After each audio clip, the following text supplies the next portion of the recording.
Good afternoon, ladies and gentlemen. Welcome to our third forum by Ray of Light entitled Stand Up for Yourself. The forum will begin shortly. In the meantime, if you have not filled in the DAS21 form in the previous forum, please kindly fill in the form by scanning the QR code on the screen or by clicking the link shared in the live chat box. For information, you are also required to fill in this form to be eligible to receive the e-certificate for this forum. If you have completed this DAS21 test form from the previous forums, you are not required to fill it in again. Thank you.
A very good afternoon I bid to our honorable speakers for the forum today, Dr. Izana binti Muhammad Yusuf, Ms. Asnita Asman, our dear supervisors, Associate Professor Dr. Ahmad Sharul Nizam bin Isha, Dr. Sirin Loksoman, and Madam Yasmin binti Hassan, Mr. Samson Fu Kongji, the Project Manager of Ray of Light, as well as all respected audience that are here today.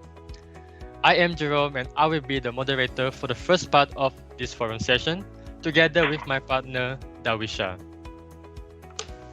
First of all, I would like to bid a very warm welcome to everyone present here to our last forum by Ray of Light entitled Stand Up for Yourself. This forum will be mainly focusing on social issues such as cyberbullying, sexual harassment, and body shaming that are still prevalent among the society during this pandemic. That being said, most students choose to remain silent and never expose the bullies or sexual harassers' actions as they are afraid to voice out their concern. Therefore, this forum intends to instill courage in students to stand up for themselves despite being bullied, sexually harassed, or body shamed. For information, there will also be a lucky draw session after our forum session, so please stay tuned. Now to begin the session, I would like to invite Amma Hussaini to lead the Dua recitation. Please welcome.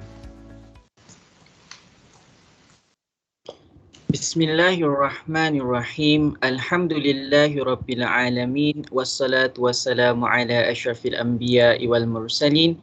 Wa ala alihi wa sahbihi ajma'in. Allahumma innaka khalaqul azim. Innaka sami'un alim. Innaka ghafurur rahim. Innaka Rabbul Arshil Azim. Innaka al-barul jawadul karim.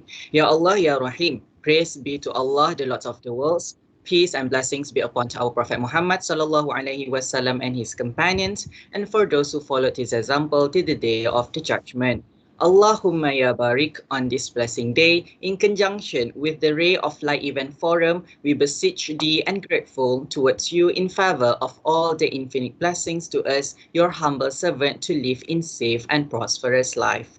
We seek your blessing for a flawless progress of this event from the beginning till the end. We seek your guidance to steer clear of events that would detrimental the progress of this event. Ya Latif, Ya Rahman, Ya Arhamar Rahimin, please bless us with your tawfiq and hidayah. Please guide University Technology Petronas to a greatness, peace, glory, and prosperity in this world and the hereafter. Make us a responsible intellectual. Grant us with a valuable knowledge that will be beneficial to the mankind in order to gain your maradatillah. Make us your righteous servant that followed your commands and neglect the sinful act.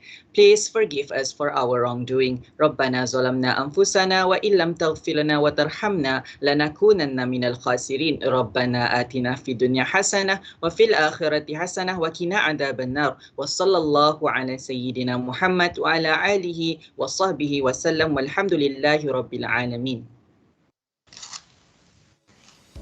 Thank you, Amma, for the dua. May our event today run smoothly.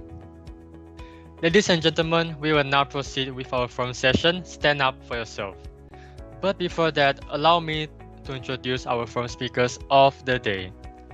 That being said, our first speaker is Dr. Yuzana, a senior lecturer from the Faculty of Medicine at University Sultan Zainal Abidin.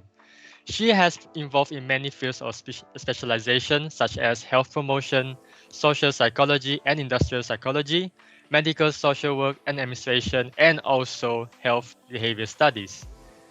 Ladies and gentlemen, now I would like to invite Dr. Yuzana to give a short greetings to our audience. Please welcome Dr. Yuzana.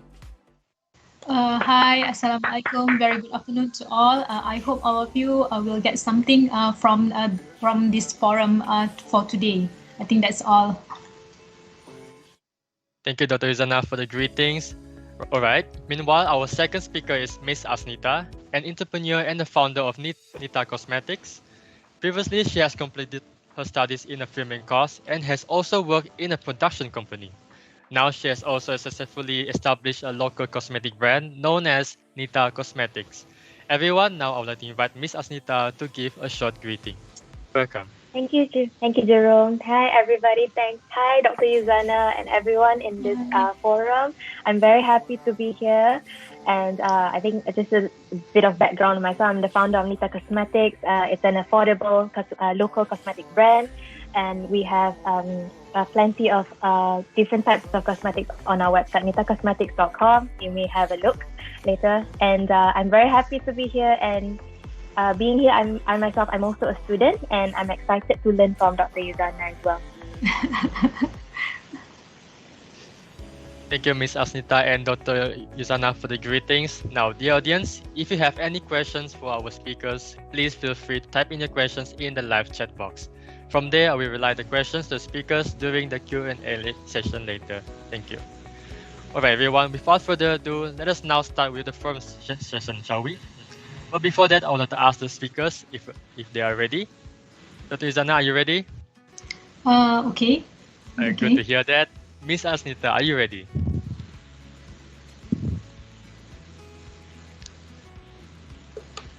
I'm sorry, Ms. Asnita, are you there?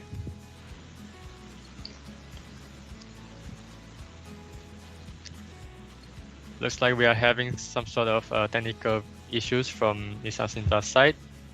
Maybe the line, I think the line. Yeah.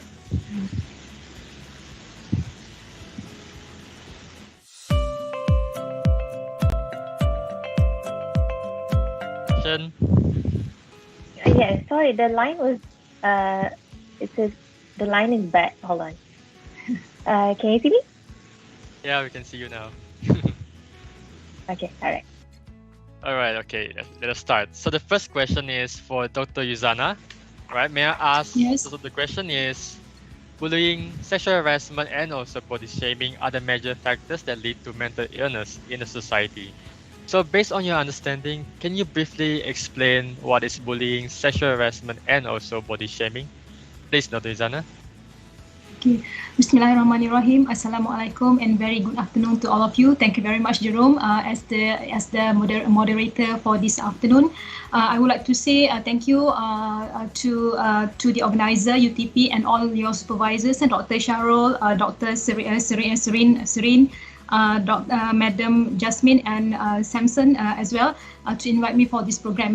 Inshallah, I will share my knowledge about this topic with all of you, and I'll try my best to explain in the simplest way so all of you can get something from the forums and from my talk. I hope that all of you are not being pressured or forced to be here to listen to the forum. Because I hope all of you enjoy it.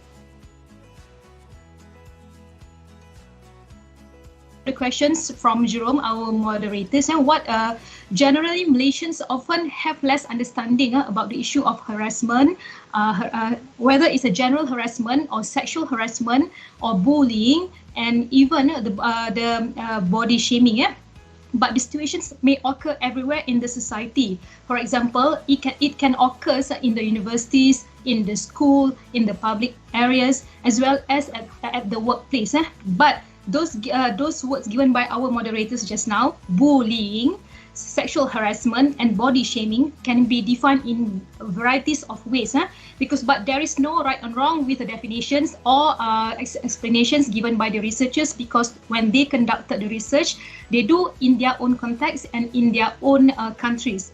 But they refers the situation to the same situation, which is harassment or sexual harassment, whether general harassment or bullying or body shaming. Okay, we go to the first.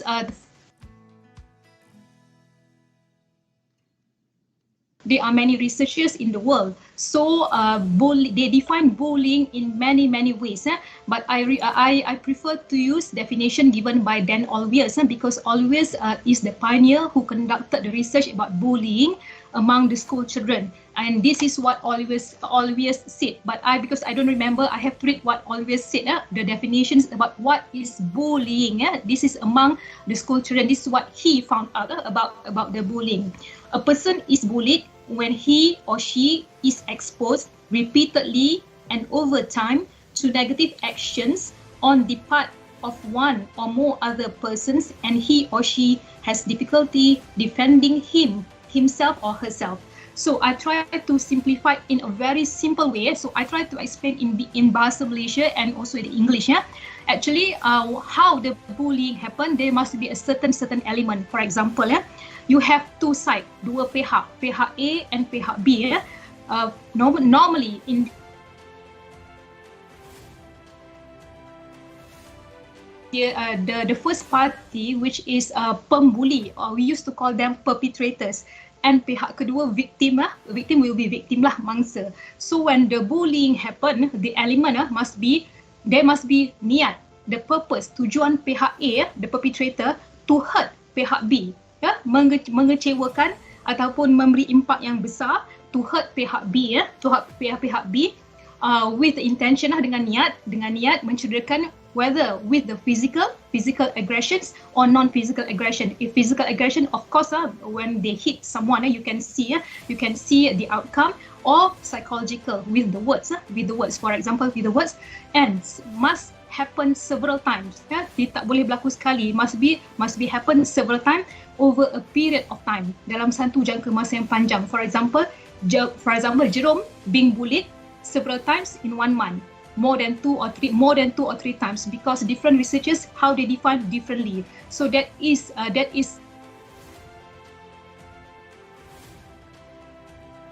so far. Is that clear?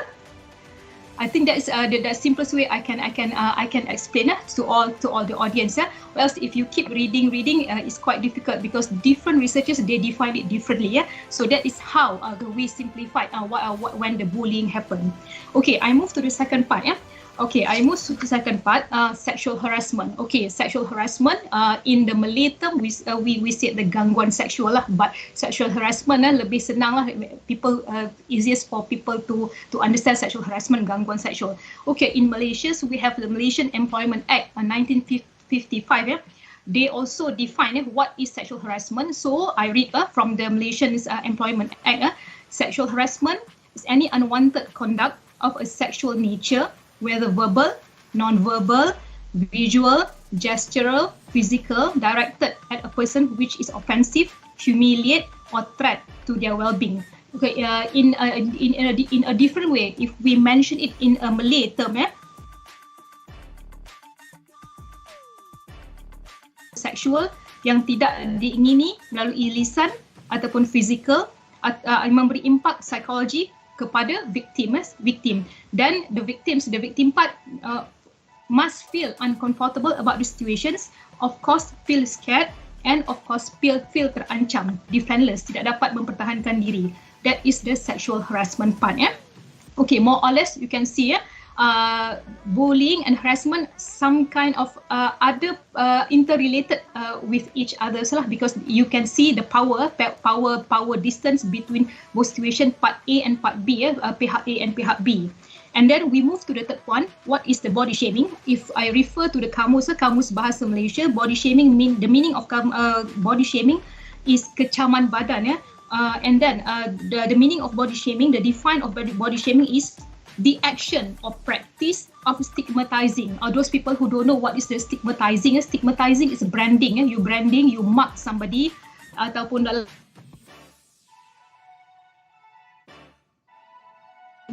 tidak bersesuaian, very sarcastic to someone by making critical comments about their personal appearance. When come to the personal appearance, of course, kadang-kadang sebab tinggi, sebab skinny, sebab body, the shape of the body, because of the weight, because of the skin color, and whether they up to date or not up to date.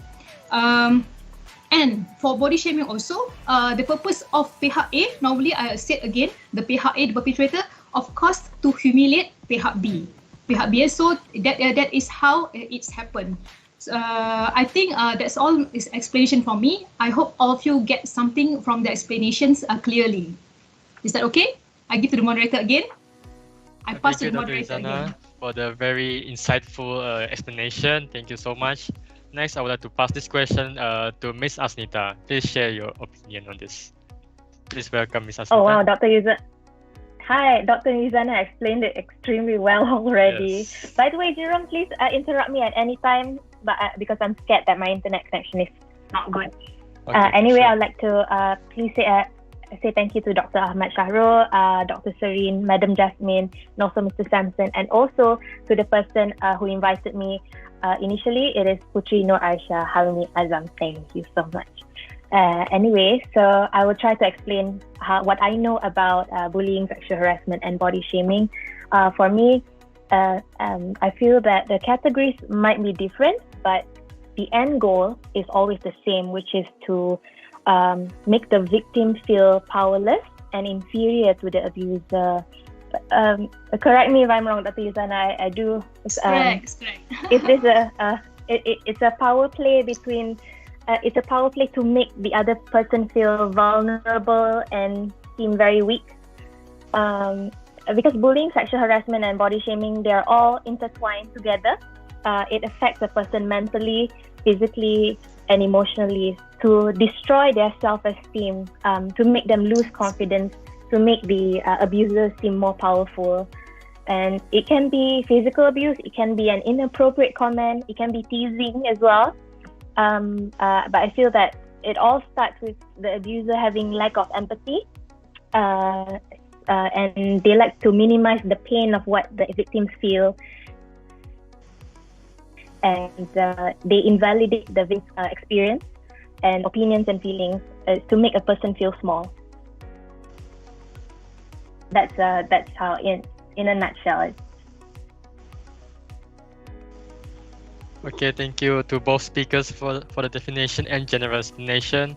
Well, I believe that the audience can now grab a little bit of knowledge. Well, not a little bit. There was a very insightful explanation done by our speakers. Once again, thank you, Dr. Zana and Ms. Asnita. All right, then moving on to our first topic of the day, which is regarding cyberbullying. Right. So I would like to ask Dr. Zana for this question. So the question is, what are the main factors that cause cyberbullying to happen in this digital world? And do the cases related to cyberbullying increase during this COVID-19 pandemic? And are there any ways to overcome cyberbullying? Please welcome Dr. Zana.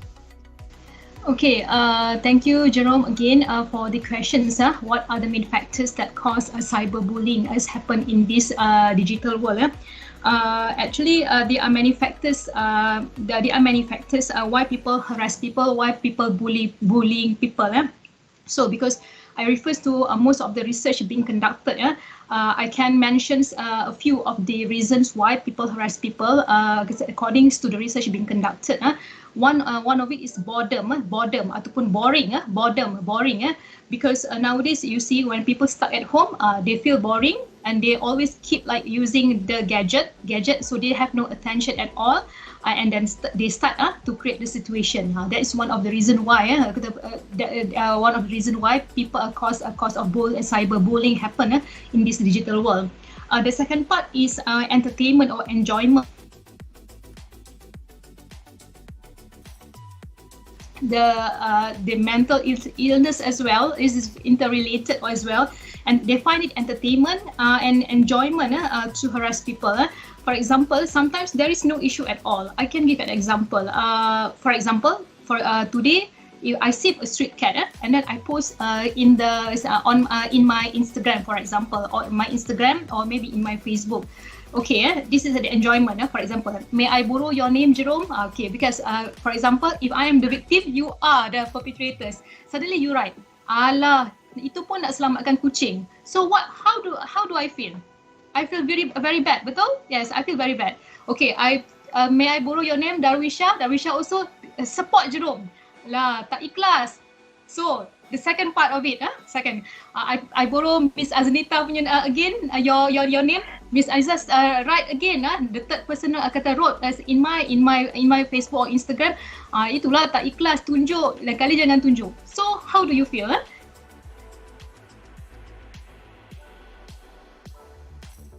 I just saved a cat, but of course you feel uncomfortable with that. You feel defenseless, you feel stressed about it. So I said that's why entertainment some of the people. Okay, the third part is revenge. Sometimes people have revenge. Revenge, they keep like how do I say keep writing about someone from in their cyber world. So for example, bawang membawang in the VMware, bawang membawang. So they and then come to the most not good part. Okay, saman menyaman lah, saman di other side lah, part A and part B.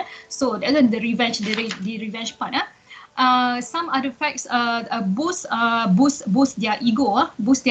Sometimes like this. In the research they said that some of the people they prefer to boost their ego, whether they are adult or non-adult. I give an example. If like boost their ego, for example,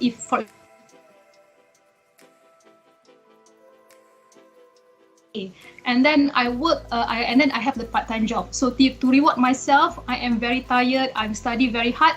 I post, for example, I bought a watch with A brand in my Facebook to reward myself. I've got A, I worked so hard, and then I post. And then all of a sudden, maybe I have a rival in the university, and then he or she posted in that, alah, jam brand that one. And then he posted, he bought a watch, certain brand, maybe the cost of the brand thousand over. Okay, so now you see, now boost their ego. Some of the reason because misapplication or misuse, the exploitations of the cyber world. Because normally we know the function of the the internet is to help us with our work. Unfortunately, sometimes people misuse the cyber world like this. They use inappropriate way to harass people, to bully people in this world.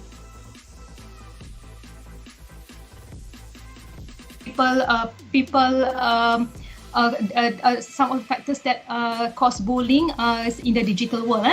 So, do the cases related to cyberbullying increase during COVID-19? For me personally, in my opinion, yes. Why I said yes? Because people stuck at home. A lot of people stuck at home because of the MCO. I think since January, we still work, but we still work at home. But all the gadget in our hand, especially laptop, phone, tablet, and then we can access internet everywhere at home. Even in fact at home lah, we have the data, and then we can because of that, as I said, when people boring, when get bored, they start to create something. So increasing the number of cases of cyberbullying. You can see a lot of posting, whether in any area, a lot of people give bad comments about the situation posted. For example, you see the latest comment about our gold medalist. Tengok macam mana this is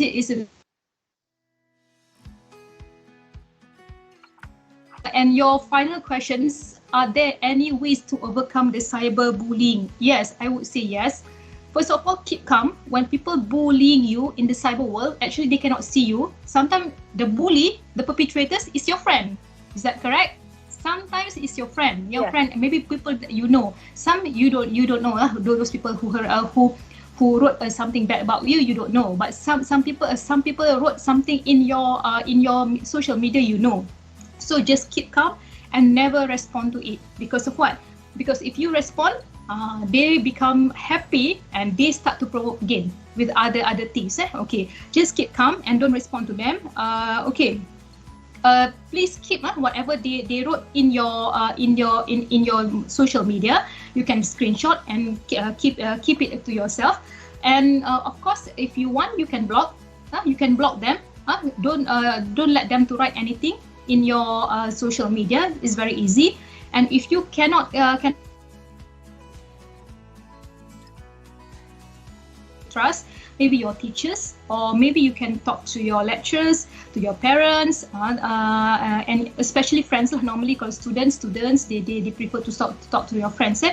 And then if the situation become worse, please report it to the authority, for example, to the police. And we also have the Akta Komunikasi Multimedia Act 1988, if I'm not mistaken.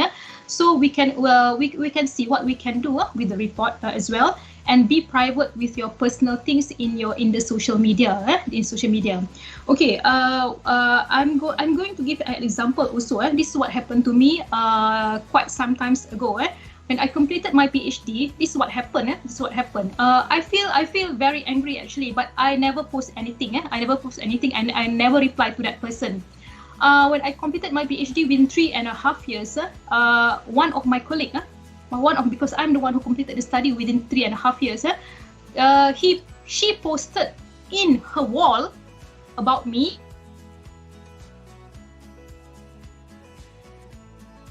It's go all over Malaysia. All my friends screenshot the caption and post it to me.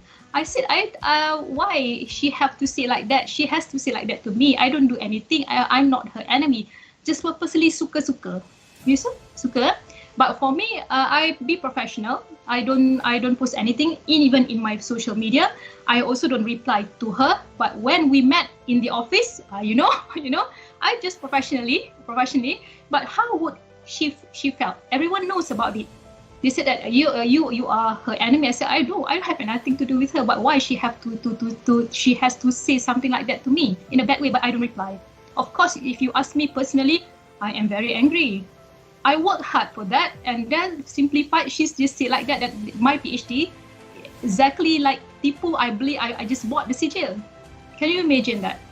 That's why. So don't respond to it. And of course, if you cannot, because certain people, how they coping with situation and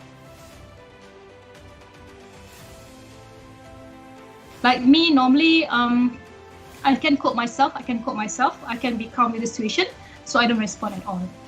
Is that okay? The explanation from me? Okay. Thank you, Dr. Yuzana. Oh, I believe there was a very helpful sharing. So I believe now we know that people use social media for many reasons, such as entertainment, revenge, boost ego, promote ego, where they satisfy themselves in the cyber world. However, if society misuse the cyber world, it can lead to a very dangerous place for everyone in the society. And I hope that such a situation does not happen to any of us. And in case we experience cyberbullying, it's best to, based on what Dr. Yuzana said, it's best to never respond. And if you can, you should screenshot it, block whatever negative comments that you see on your Facebook page, on your Instagram page, and please be private in our life. So we should not share anything that can be a problem back to ourselves. All right, thank you, Dr. Yuzana, for the explanation.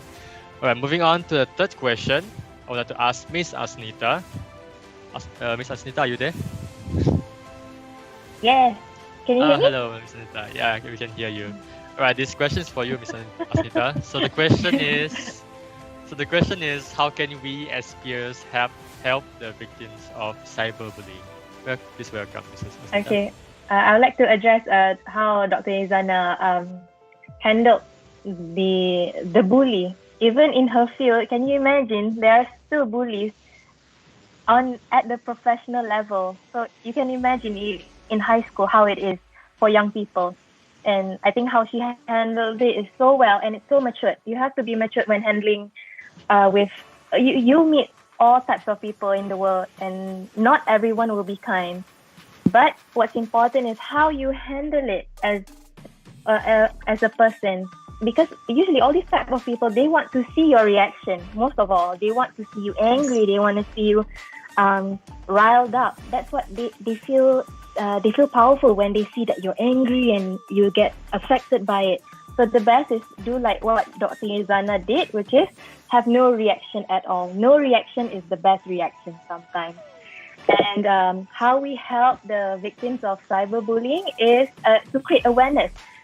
I think the best thing is to cut off the circulation of the bully. Maksudnya, if someone is bullying you on social media, just block them and report them. Because when you cut off their circulation, they will have no platform to voice out whatever it is. For example, macam Dr. Yuzana said just now. Was that a colleague? Was that your colleague, Dr. Yuzana? Yes, colleague. What colleague? Yeah.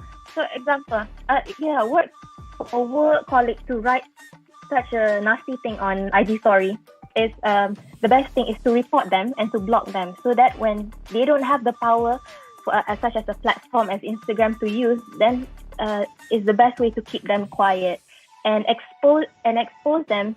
Sometimes you have to not in this situation. Sometimes this is a personal thing.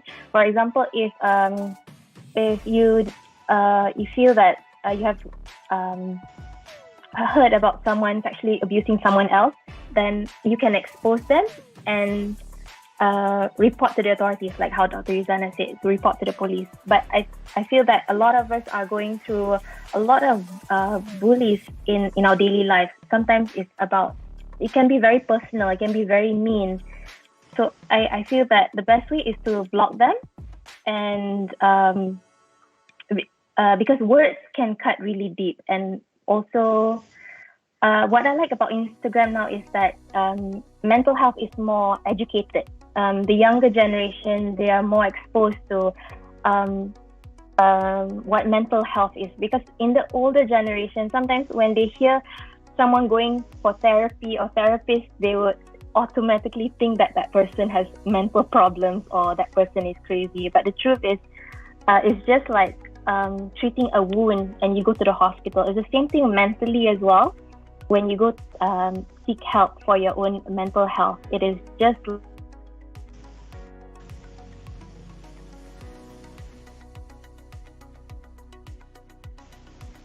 social media. Oops. Oh no, my connection. It's best that we as users of social media, we circulate posts on mental health and also do our part to report all the bullies on social media. And don't give them the opportunity to have a platform to voice out, because some people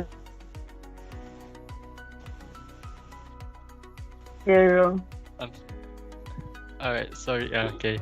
Thank you, Ms. Asnita and Dr. Izana. To support what the speakers have stated, I would like to share my sharing as well. A few years back, I came across this quote on Facebook, I think. It says, "The best answer to a fool is silence." So I think that Yes. I think that applies on what both of the speakers shared today, lah.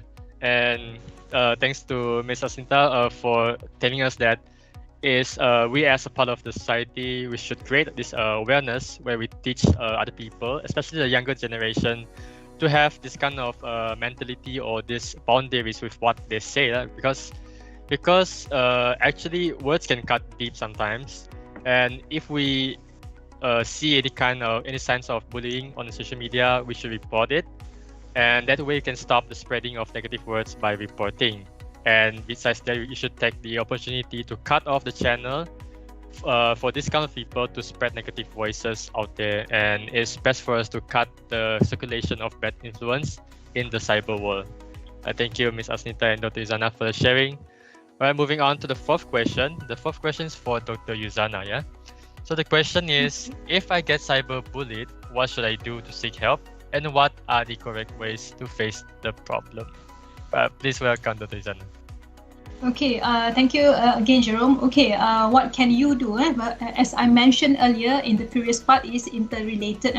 Please seek help from others. You have to share with others. You have to share with others if you cannot cope, because as I said, I mentioned earlier, each and everyone, we have a different coping mechanism, resilient. And some people can cope, some people cannot cope. So please tell your friends about the situations. And for example, I have blah blah blah, I cannot now, because if you keep to yourself, you cannot solve the problem. You tell those people like teachers, like lecturers, your sisters, brothers, and parents as well.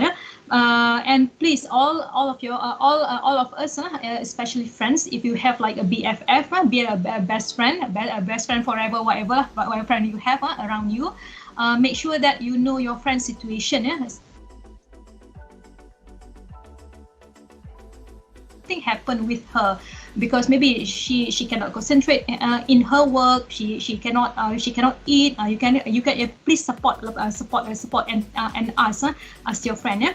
And as I said earlier, to get help, another way is you have to report it formally to the police. That one is the best way. And screenshot, keep the conversations. Conversation. Why I said that you have to to keep the proof, because easier if anything happen. If you want to take a legal action, it's easy. And then please, if you cannot cope the situation, please refer to the professional. What I mean is you have to see the psychologist, or you have to see the counselor, or you have to see the psychiatric. This is I want to mention it. When we refers to the psychology, or if we refers to the psychiatric, doesn't mean that we are gila, we are crazy. Please. In Malaysian mentality, always like that. When we go and see the counselor, our kesihatan, our mind, they stigmatize us as gila, but actually it's not. You need to seek help from them. They will guide you. They will guide you professionally what you have to do. They will give a plan A, plan B, plan C, or medication. So inshallah, with the help with this professional, you can get better, and you can get the normal life again, for sure, inshallah. Thank you, Dr. Yuzana, for the very helpful sharing. Yes, I believe that if we ever get cyberbullied, it's best if we seek help from others, because who knows, other people may have a better solution to what we are facing, or other people may have the experience to what we are facing. So as a part of society, as a friend especially, we should offer our help to support our friends, our neighbors, or anyone who are in this dilemma, and that therefore we should tell others about the situation that we are facing, such as friends, families, and even teachers. And if the situation gets worse, it's best for us to refer to the professionals if we are dealing with what you call that, psychological issues, mentioned by Dr. Izana. Thank you, Dr. Izana, for the sharing. All right, moving on to the fifth question. Moving on to the fifth question. I will pass this question to Ms. Asnita. So the question is, what should we be careful of when using social media to avoid cyberbullying others unintentionally? Over to you, Ms. Asnita. I would like to also point out there are some people who do use fake accounts to comment on other people's Instagram. There's a lot of them. Yeah, true. I don't know why some people. I don't know why. I don't know if Jerome, you have had that experience, but for me, I've not had experience. But I do see some comments sometimes on celebrities' Instagram, and some people will comment. And when you go to their page, it's completely private. There's 0 followers and 0 posts, and they will intentionally just create an account just to write something mean to someone on someone's Instagram. That's so bad for me. But please don't do that.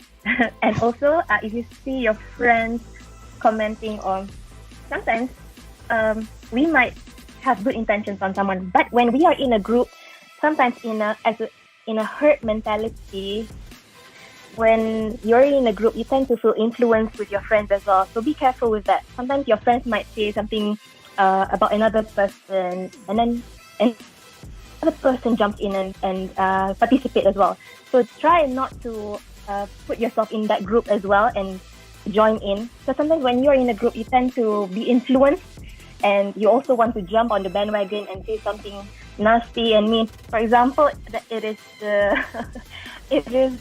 during the Olympics, there was this cyclist, and I think it was a British cyclist, and the entire Malaysia went to his Instagram and started to say all these mean things to that person. So it reflects on who we are as people, as the nation, and we don't want the British cyclists to think that Malaysians are like this. We're not educated. We are emotional, and we say all this.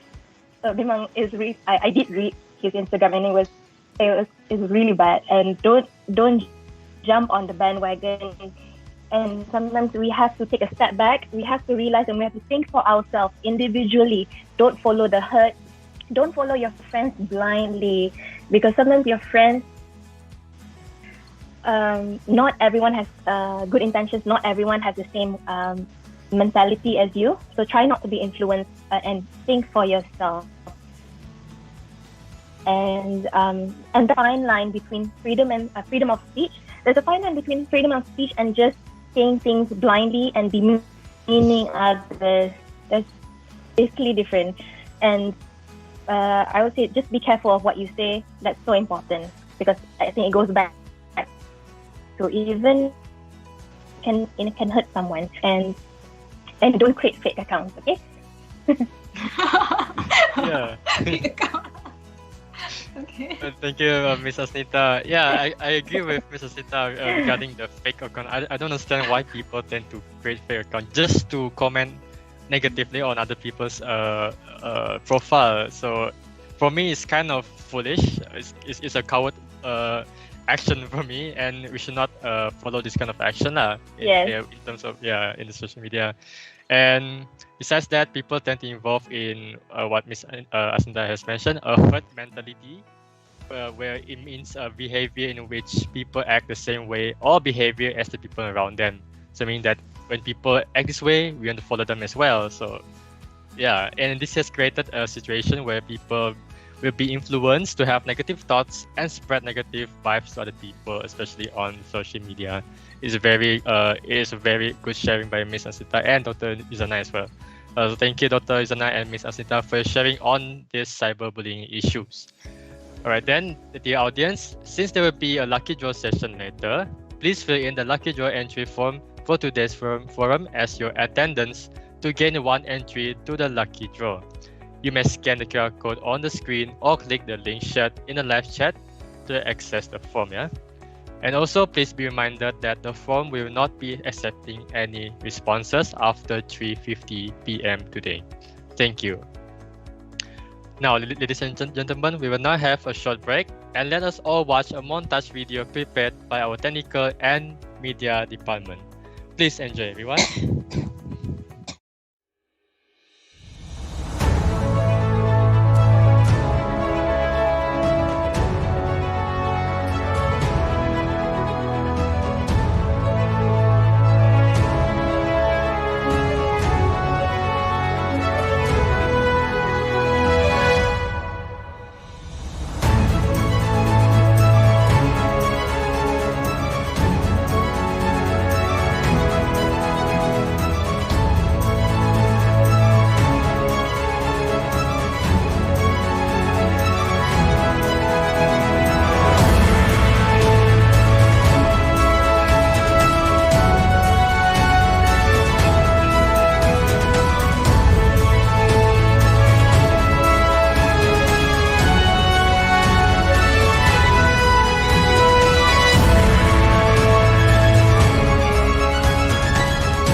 Welcome back, ladies and gentlemen. I hope all of you enjoyed the montage.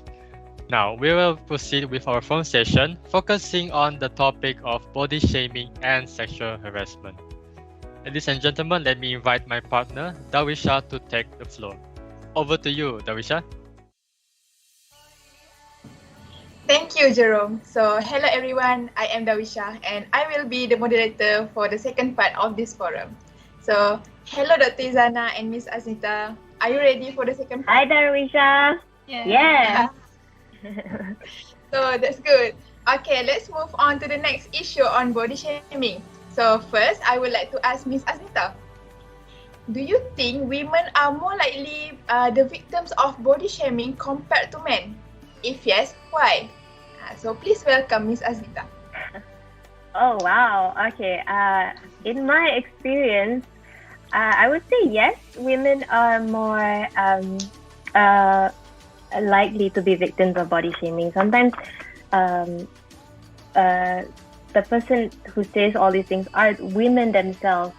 And I would say this, I don't know if this is true, but women are more detailed as people because for example, if you notice, if you compare with men, sometimes when they see colors, they only see green, light green and dark green. But for women, we are more detailed in terms of, we know there's olive green, there's moss green, there's all types of green. That's an example. So to say that women are more detailed. In my experience, yes, women are more critical of themselves physically, and because women are more detailed and they see flaws deeply. They see their own self, they see their own flaws, and we are our own biggest critics. Betul tak, Darwisha? Sometimes it is. And when you don't treat yourself right, it's easy for you to criticize others. Sometimes what you see in others, you're actually projecting in yourself. For example, it can be positive or negative. When what we see in others, we're actually projecting what we think about ourselves. For example, if we see, oh, that person gemuk or something like that. Actually, if someone has a positive self-esteem, if someone has a positive mindset about themselves, they would never say something like that to others, because it starts from you. Because if you have a healthy body image on yourself, you would never even think mentally about that to other people. And most of the time, all these bullies, they are projecting what they feel. Most of the time, they are insecure themselves and they don't have a healthy self-esteem. That's why they think of that to others. They think about that. What they see about other people, they see in themselves. For example, they can criticize others because they just that's what they've been seeing about themselves. It comes from insecurity. It comes from not having enough self-confidence and things like that. And not to say that men are not exposed to body shaming. It's because this is very broad. It's very how do I say this? Sometimes friends and relatives can joke without boundaries. Men and women go through that, and a small comment can make a difference. And I would say when someone says something to someone, it's with their lack of sensitivity. It starts from home, actually. How, for example, traumatized childhood, it can go. It starts from, for example, when you have a traumatized childhood, it can bring up to adulthood. For example, what people say about us, whether you're a man or a woman, what we heard when we were kids, for example, it can stay with us emotionally and mentally, because that's what we were brought up with. Sometimes, as whether you are a son or a daughter, sometimes what our parents say to us when we were small, it can cut deep. It will remain in our hearts forever. Because sometimes I'll give an example. If someone was to say to us when we were children, you tak pandai, or you tak reti lah, especially when it comes from someone that is very close to you, whether you're a guy or a girl, that will stay with you for life, because that's what you grew up with. That is what you've been hearing all your life. So for you to break that cycle, it can be very difficult. It can be not necessarily body shaming. It can be about your intelligence. It can be about your looks. It can be about, for example, what Darwisha. It can be about anything, with any aspect at all. So you take it with you until adulthood. So it's important to break the cycle, and so that we don't repeat this to our children. Because now, for me, I'm an adult, so I will try whatever it is that I went through when I was a child, when I was bullied as a young kid. I would try not to project that to the younger generation and to others. And that's why it's so important for you to get educated about mental health so that you don't repeat the abuse to others. For example, I need to ask Dr. Yuzana this as well, because why is it that there are some victims of abuse or bullying, some they would actually repeat that abuse to other people, because it goes with that quote, hurt people hurt people. Some people, they realize what the cycle. Why is it that some people they repeat that that bullying to others? Bila yang dah, siapa yang dah kena, dia akan buat kat orang lain. But some people they but some people they don't do that. But there are people who have gone through bullying and they do that to other people. So I don't understand that. Okay, that is thank you, Miss Aznita, because that is the in the school. It is happen also in the office, at the workplace. Normally, when the juniors officers came to the office, they start to bully, to give all the works to the juniors. This the circulations of it, like if you is kind of revenge. But if you are very rational person, you are very like rational. I mean, you won't do it, because like me myself, when I was in school as well, I think most of the people who went to the boarding school, they are always be the victim of bullying, like me. Okay, but when we come to a certain age, from maybe we been bullied when we were in Form 1, Form 2, Form 3. When we become the seniors, we start to bully the juniors again, right? But for me, I don't really like to do that, because like the circle, you're not going anywhere. What do you get? Actually, sometimes you feel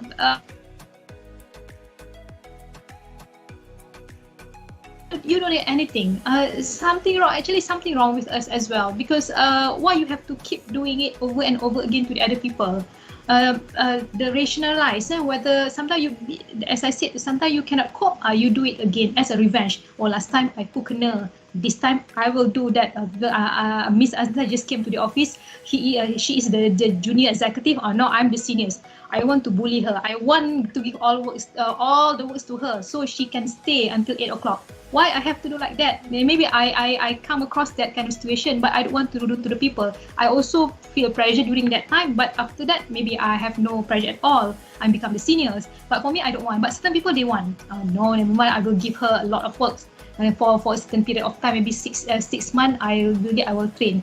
Sometimes training and bullying is different. You train people. You train in a good way, but you don't bully people in that way. Ask them to stay back until 9, 10, something like that. The circulation, as I said, the rationalize. Sometimes they circulation is never ending. Circulate, the situation of bullying never ending. Never come to the end.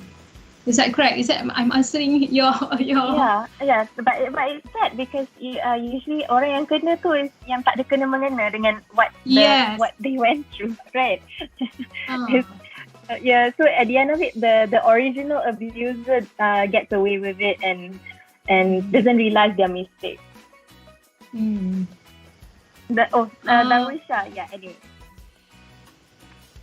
Okay, thank you, Ms. Aznita and Dr. Yuzana, for your insightful sharing. So, I believe that both our speakers are talking about body shaming and also a bit of bullying, right?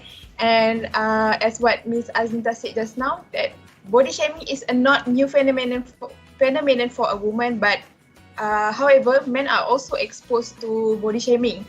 So, body shaming can be manifested in many ways, such as criticizing your own appearance, and also criticizing others' appearance in front or in their back.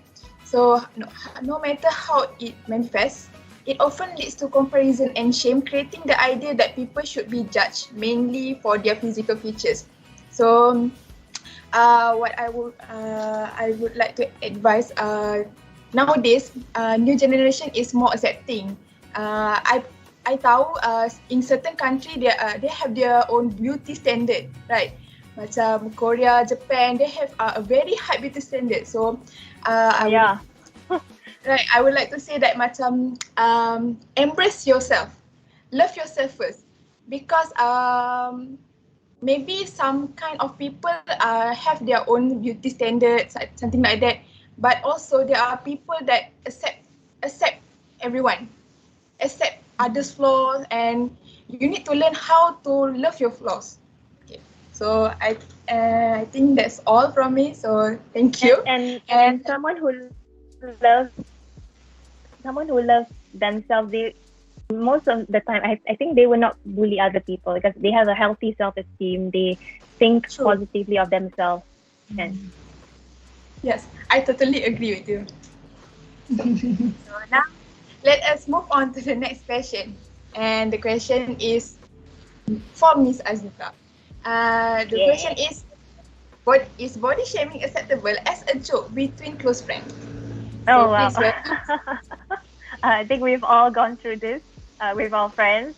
Well, it depends on the degree of the joke, actually. And actually, no matter what the dynamic of your relationship, no matter how close you are, it's not okay. So, but kadang it can happen one time and we are okay with it. But if it happens continuously and it happens and your friend keeps telling you, joking to you again and again and again the same thing, you get tired of it. You get angry at some point. Because kalau sekali tu tak apa, but when it happens repeatedly, you start to have resentment for your friend pula. You start to feel angry at your friend and think, why is this person like this? And because it all starts with one comment saja, and comment, it will create a chain of continuous teasing, continuous jabs, and in the end, you will feel resentment for your friend, and it will hurt your relationship. And it's better not to start at all. It's better to keep your joking clean and not tease your friend at all. Don't start, because once you start, and you will create that pattern. Because when you joke to your friend about something personal, your friend will think that it's okay, and they will do that to you. So it's a continuous cycle of joking and teasing, and in the end, it will just snowball into something huge. Snowballing. And then tinggal betul. And then one day you will realize that why are we fighting actually? It all starts from one little comment, but you don't realize it. You think it's something big that you're arguing about, but actually it starts way back from before. How you have created that pattern and how you have created that energy in your relationship.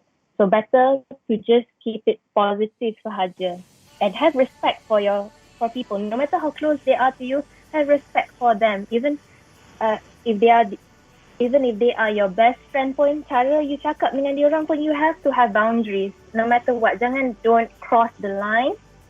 And even how we speak to our siblings as well, you must always have respect for people, no matter if they are your siblings ke, your adik kecil ke, because they are human with feelings. So be careful with whatever you say to anyone. You must kena jaga hati orang, no matter how close you are to them, whether they are family, your adik ke, ataupun your paling best friend ke. You have to take care of what you say. You must have boundaries for anybody and anybody at all. Yes. And I think that also goes to for example, when we go to restaurants, some people, how they talk to waiters is so rude, disrespectful, just because they are waiters.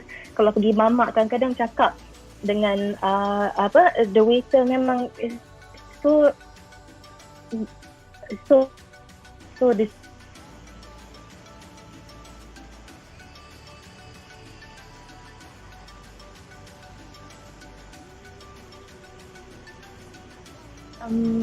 I think Miss Azita is having a technical issues. Oh no, Okay. Is it? oh no, the line. right. Okay, you have to set the tone for all your relationships. Okay, I'm done. Alright. Thank you, Miss Azita, for your opinion. So, And also there's a limit to your sense of humor. You might think it's funny, but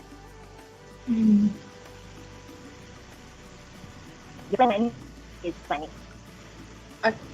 so thank you, Miss Azita, for your opinion. So, Passing distasteful remarks on someone's appearance does not only harm their self-esteem but also takes away their happiness. As what Ms. Azita said just now, we should know our limit to humor and don't point out others' insecurities for joke.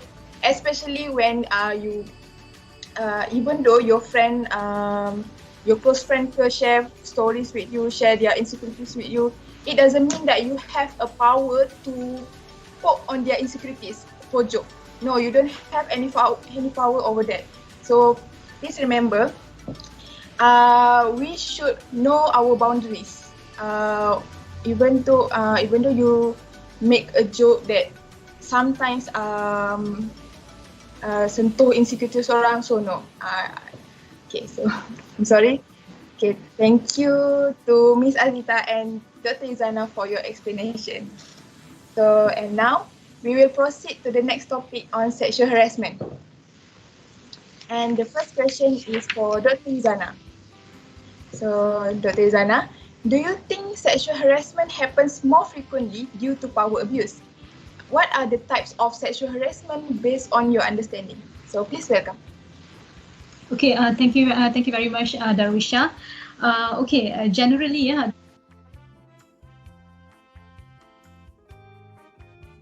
earlier, and one of it is because of the mental illness, and as I mentioned earlier, also because of the entertainment. But in this sexual harassment, the word abusive of power or power abuse is much more interesting because to the researchers they found out that abusive of power or power abuse is the main reason why people harass people. That is the main element in their research. Many research have been conducted, and they found out that abusive of power is the main element why people harass people in terms of the situation of whether bullying or harassment as well. So this is what the Greenberg said into 2011. Abusive of power, where the harasser or the perpetrator will control the situations during that moment, and happen everywhere. It can happen in every level, and it can happen in every directions. For this power abuse, I prefer to give the explanations about direction. What are the directions? Contohnya, for example, from top to bottom, meaning that those people, the harasser or the perpetrator or harasser from top, those people with the designation, power, mempunyai jawatan tinggi to harass people. The down level people, for example, executive, for example. So I think that one is clear. It's normally happen. I think if you see the film, you see any documentaries, it's always happen. Those people with the higher ranking for the bosses, manager, so they want something, they harass people, so they can blackmail the staff. For example, if I'm the executive, I have the big bosses. Big bosses said that you want to get promotion, Izana, you have to trade with sexual things. So that is contoh the directions from top to bottom. Sexual, that one is abusive of power. You see the power abuse because this sexual harassment also can happen between the same level, lateral, meaning friends and friends, executive and executive. For example, in the office we have team A, team B, team C, team D, team E, and everyone they have to find the business for the company. So, for example, team A, Mr. A, he's very good in promoting and getting the business for the company. And for example, he's got maybe 10 contracts for the company and achieve the target already. For example, me, or I am not very good in promoting the business for the company. Maybe I've got 2 or 3, and then Mr. A will say to me, Yuzana, you want the same level with me, executive? So, and he trading with me. Yuzana, you want the business? I can get the business for you, 2 or 3, but at the same time, you have to give something in return. Or maybe he asked me to go for a date with him, for example.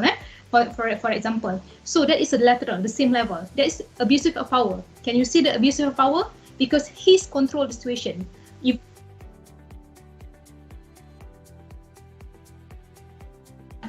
but he is the one who controls the situation because he's got a lot of business. He achieved the target, but I don't achieve the target. So you say the same level. Two direction from top to bottom or sama, the same level. Or from bottom to top. How about bottom to top? From bawah ke atas. Contohnya, for example, I just joined the company. Junior executive. And then I'm very motivated. I work in the company very much because I'm the new staff. I want to show my capabilities, and I've got a lot of subordinates, all the senior subordinate. And then if I said that Mr. A, Mr. B, can you please send over this contract to this company, or please make sure that this one happen, and then they try to make fun of me. For example, maybe they don't treat something like that, but they do different kind of sexual harassment. For example, boss, may I ask you? You asked me to send over this file. What size of your bra? This happened to my previous company when I worked in private. Do you think that's a joke? That is not a joke. The subordinate asked. Betul ke tidak? That is sexual harassment. Kita pun terkejut. Why? What color of your panties? This happened when I was working last time in the private company. So that's why the sexual harassment also can happen from bottom to top.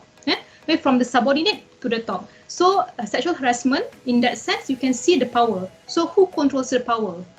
Not only the person who has the higher designation. For example, the bosses. Also the same level, it can happen the same level, and it also can happen from bottom to top. So a lot of direction. So you can see the imbalance of power during that time. So yang pihak B, of course, like me, for example, defenseless, very defenseless. I don't know where to get help. People make fun of me because of the harassment, something like that. So that's why Greenberg said that abusive of power, and many other researchers said that abusive of power is the main reason why harassment, whether sexual harassment or general harassment or bullying happen.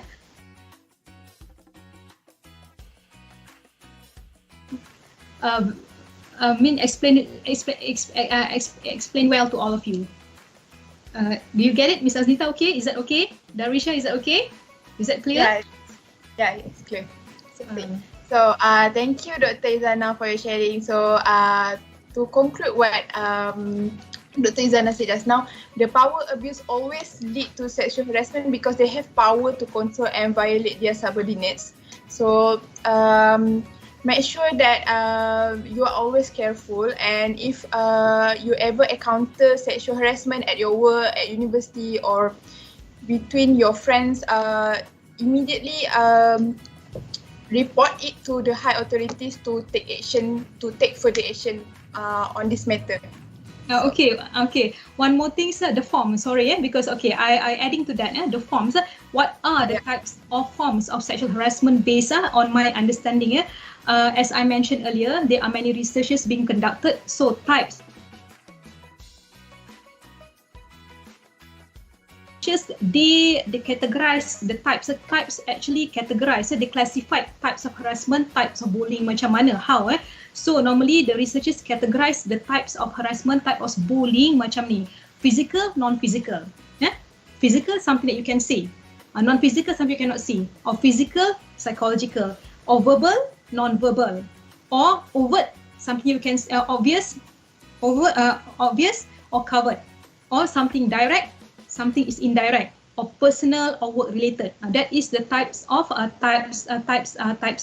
harassment or bullying. More or less, it's quite the same. The classification and form adalah bentuk, kind, sort. What kind of harassment? Normally, form and types will interrelated together. Contohnya, for example, physical or non-physical is the type. So bentuk formnya adalah touching, pinching, holding for physical. For non-physical, whistling, words with humiliations. For non-physical,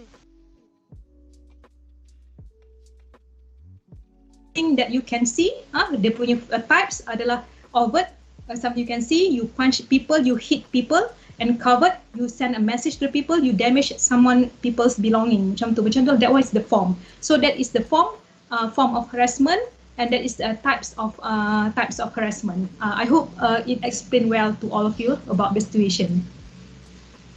Alright, thank you, Dr. Izana. Okay, so we know from what Dr. Izana said just now that types of sexual harassment is direct or indirect, and also physical or non-physical. And the forms of sexual harassment include sharing sexual stories, making inappropriate sexual gesture, or staring with a sexually suggestive gaze, for example, or whistling. And also making sexual comments about appearance ke, clothing ke, or body parts of any of us. And also inappropriate touching, unwanted text or photos that are sexual in nature. So please be aware of these type of forms of sexual harassment if it happen in your real life lah. So okay, that's all. And now let us move to the next question.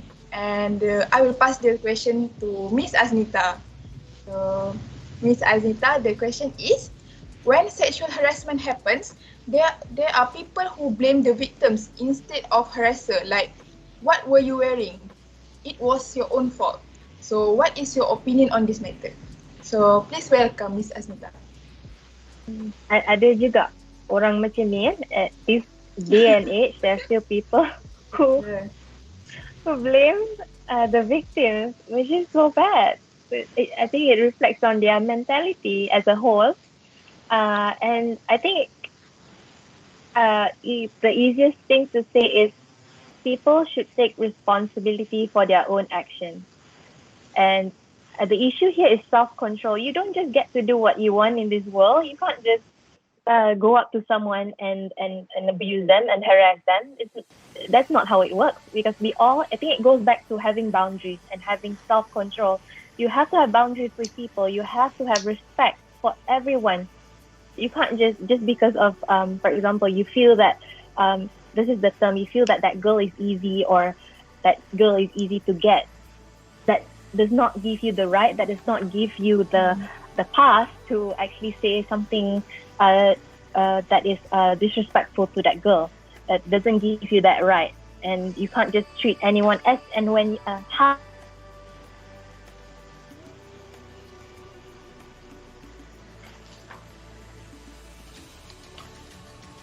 I believe Miss Aznita is having a technical issue.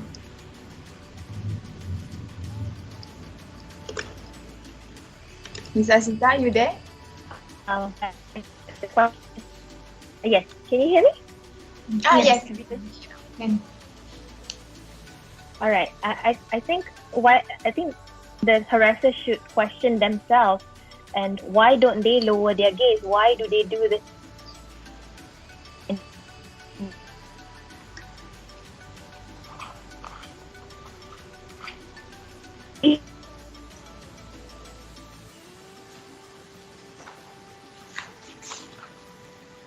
Miss Aznita?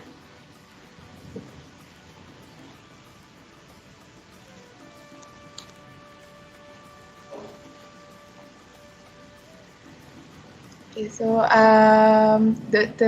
Miss Aznita, you there? Testing, the line got cut off.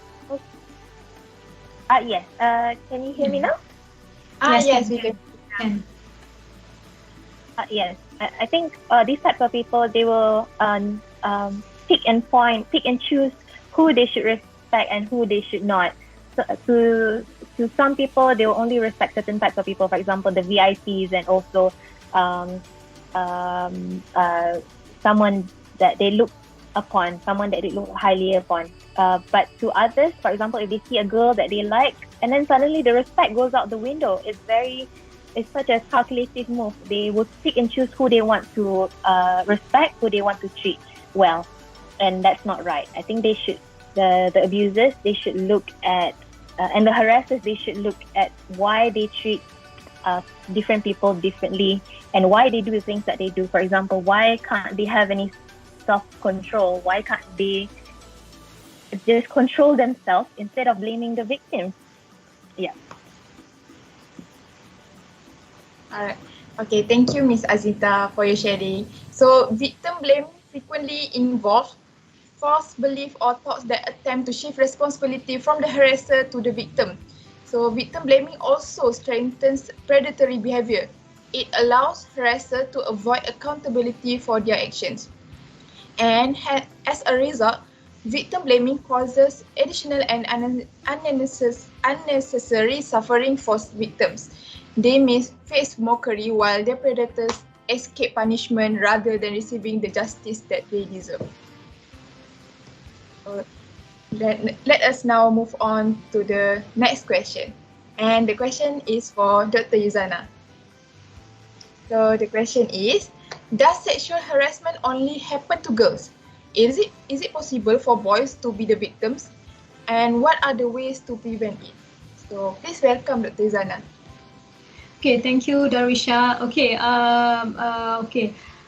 does sexual harassment only happen to the girls? Battle of the sexes, no? Battle of the sexes. Actually, sexual harassment can happen in both sexes, whether male or female. But normally, sexual harassment always happen. Male become the perpetrators and female become the victim. But actually, it can go a different way. Female can be the perpetrators also, and also male can also be the victim. But this unusual happen, but it's happened. But and girls, male and male, female and female, and male to male and female to female. How? I'll give an example. For example, this I think quite sometimes I have read this one. It's happened in Malaysia, but in overseas as well. But normally in overseas they don't do this. This kind of people sometimes they have attitude behavior. For example, in our society, contohnya maybe they think it is a joke. For example, attitude suka memegang badan kita. As an office colleague, but this happened in Malaysia. I've read once, tapi dah lama. I'm not sure what and this fella get retrenched and need to resign from the company. This fella was a very senior manager, and his habit is touching when come to the office. Good morning, everyone. Touch several part of the person that he really likes, male and male. And that person don't really like it. The junior officers don't really like it, and they reported the situation to the human resource. And then he needs to resign from the company. Even that fella report to the authority, to the police. Why this senior manager always come every morning and touch? Maybe I don't know. Maybe it's certain kind of attitude behavior. So it can happen also male to male, female to female. So it can happen in any ways. That one is the first question. And is it possible for boys to be victim? Yes, I have answered that. And what are the ways to prevent it? Okay, how to prevent the sexual harassment? I agree with Miss Aznita when she said just now, awareness is very important. As whether you are male or you are female, awareness is important. You have to know what is sexual harassment. Define what is sexual harassment, how it's happened. As I said, you have to know physical and non-physical things, and what people can do to you, what people cannot do to you. You have to know the definition of what is sexual harassment, because you have to know your right. And then report it. Maybe you can share first with your friend. What kind of action you can take. Normally we have the human resource. You go and talk to the human resource. If it is not okay, please go to the police, because we have the penal code 509. 509, you have to go to the police and report about the situation and take action against it. Or if it's happened in university, you have to tell the lecturers. If the lecturers is your harasser or the perpetrator, you have to tell the other lecturers, those people who you trust most. And then of course, as I said to you, if you need to talk to someone, if you need help from the professional, please go and see the counselor to get advice from them to avoid any unnecessary thing to happen to you. As I said, we don't want to get worse. Yourself, if you cannot control the situation, you cannot coping with the situation. And then because normally Malaysians, frankly speaking, like this, if you stay in the Western world, they have grievance procedure. If something like this happen, especially sexual harassment or bullying, you can go and report to the Equality Commission, because this one is independent body, because they have policy, they have act. They will investigate the situation. they will investigate him and they have policy. So it's easiest for them to take actions against the situation. But in here it's quite difficult.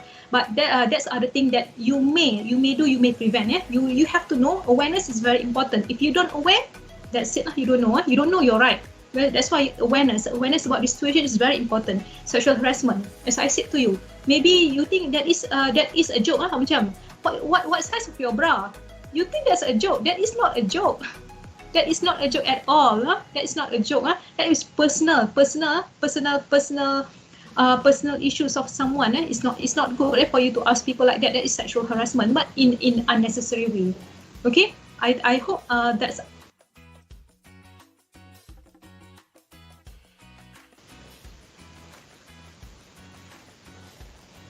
Alright, thank you Dr. Zana for your insightful sharing. So sexual harassment does not only happen to girls, it can also happen to boys. And we should be aware that the harassment can be from male to female to male, female to male, and also female to female. So the steps to prevent this, to prevent the sexual harassment is, first, we need to do awareness about sexual harassment to expose this kind of thing, that this sexual harassment can also happen in workplace, universities, classroom, and also actually even in household. Yes, Actually, we want to talk more about this because this is kind of sensitive issues, right? So, and also you can notify about the definition of harassment. What is the definition of the sexual harassment and the types and forms of sexual harassment. So, and next week, you need to well inform about institutional policies about sexual harassment to protect your right as a workers, as a student, and as also I think netizen. So, and then after that, you need to report the harassment to high authority, document the harassment such as place, time, and the action of harasser that made you uncomfortable, and be brave to confront the behavior directly. So I think that's all. Okay, that's all from us. Before we end this forum, do you have any other advice for the participants? And let us start with Miss Aznita. All right. I think what Dr. Can you hear me? Yes. All right. I think what Dr. Yuzana said is very insightful. Example, you need to be educated in have awareness in all this, because it is to protect yourself.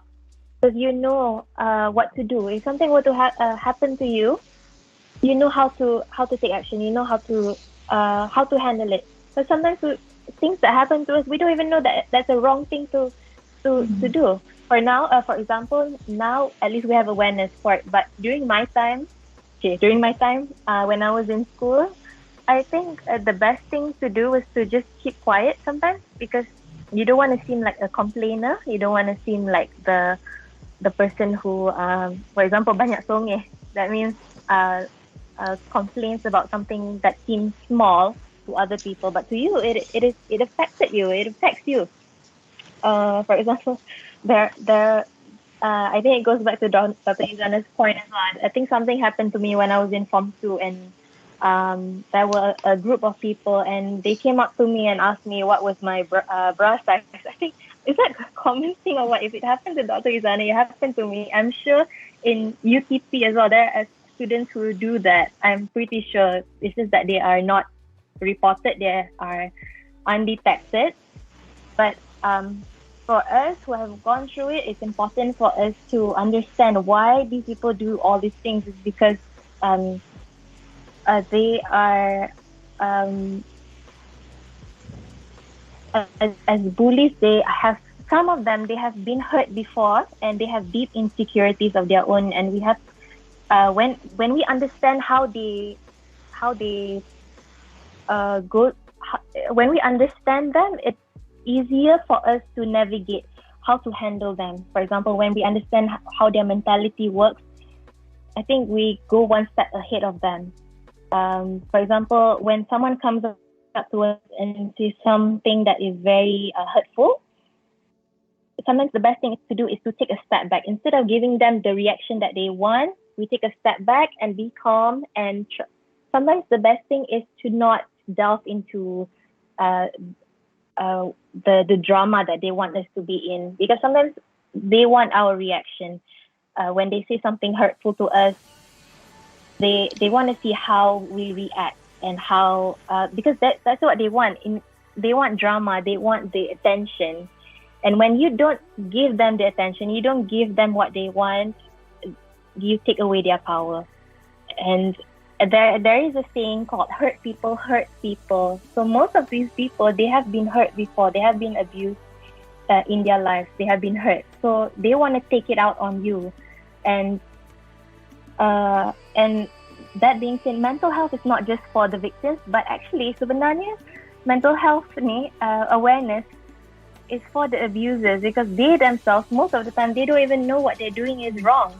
And they will go through life thinking that it's okay to say things like that to people, to do things like that to people, and they don't realize that they are doing something that is very hurtful to others. So it's important that mental health be taught in schools slowly, and to have awareness on it on younger people, so that when they grow up and be adults, they know how to navigate and handle all these type of people. And when something happens to them, they will not be afraid to voice out. They will not be afraid to report. And yes, I think and abusers need to take accountability and stop finger pointing, stop blaming victims for one, stop blaming others, and themselves what is wrong. And oh, by the way, for students of UCC right now who are watching, I know that you guys are still very young. I think you will go through life. You will meet all types of people in the workforce, even in university right now. If people are bullying you right now, I'm so sorry that you're going through it. But you have to remember that you are stronger than you think you are. You are, because you're going through it and you are still surviving. Well done to you. But when you realize that as you grow older, when you are in the workforce and things like that, you will meet all types of people, and people, not everyone will be nice. There are people who will be mean to you. One day, out of the blue, people will come up to you and say something that is very, very hurtful, very mean. And sometimes we don't know how to react, because we're not like that. So we don't know how to counter back. Namanya counter back. Kadang-kadang we wish that we had said something equally hurtful to that person, but we can't, because we're not like that. We don't immediately have like a what do you call it? A comeback. We don't have a comeback to say to that person. Equally hurt that person. For example, if someone were to say to us,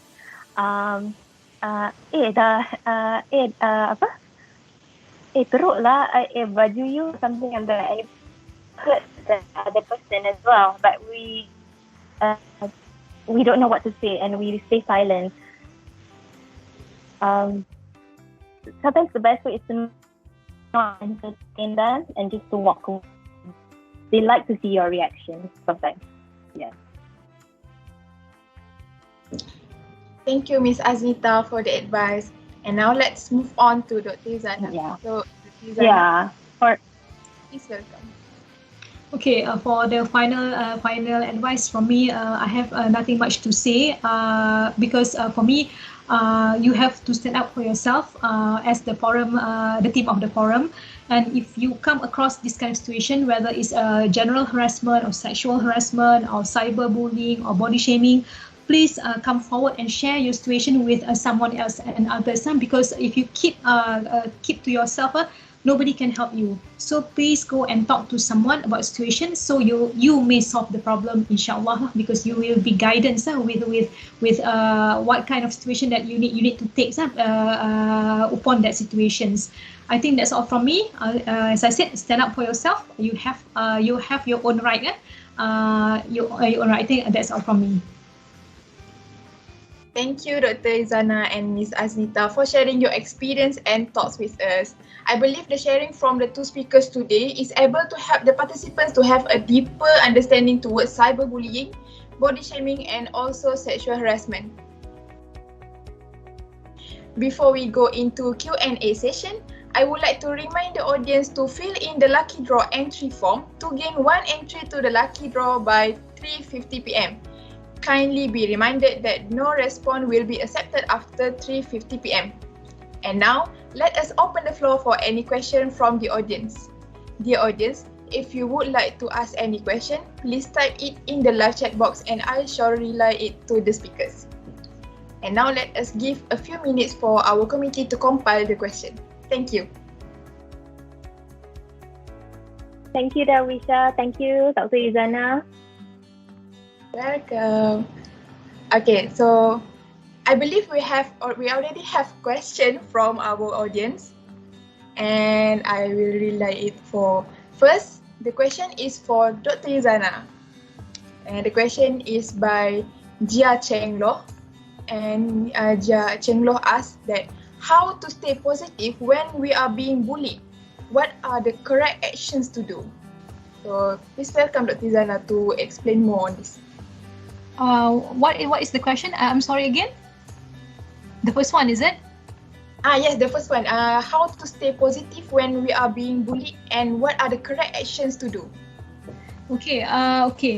If to stay positive, as I said to you, to stay positive is quite difficult because each of us, we have a different coping mechanism and we have different resilience. So to stay positive normally is you know yourself very, very well. As I said to you, if you being bullied, to stay positive, first of all, share the situation with your friend. If you don't share, you keep it to yourself. It is very difficult because you keep everything inside. It's very difficult. It's very difficult. If you say to someone about your problem, they can help you. Thinking about the situations to you. So and then try to move forward. If you stay positive, do whatever you like. Try to avoid to think about the situation because for example whether it is if a physical bullied it's difficult for you to handle, you have to report. But if like a cyber bullying or body shaming, whatever you get bullied from the websites, it's easy for you to handle because you don't know the perpetrators. So these are some of the things you can do. But for all of it, I would like to advise you to stay positive. Please share your situation with someone else and get help from the professional if the situation become worse, because they know how to guide you properly. For example, you need to go and see the counselor, because if you keep thinking, maybe you cannot stay positive. Maybe you keep thinking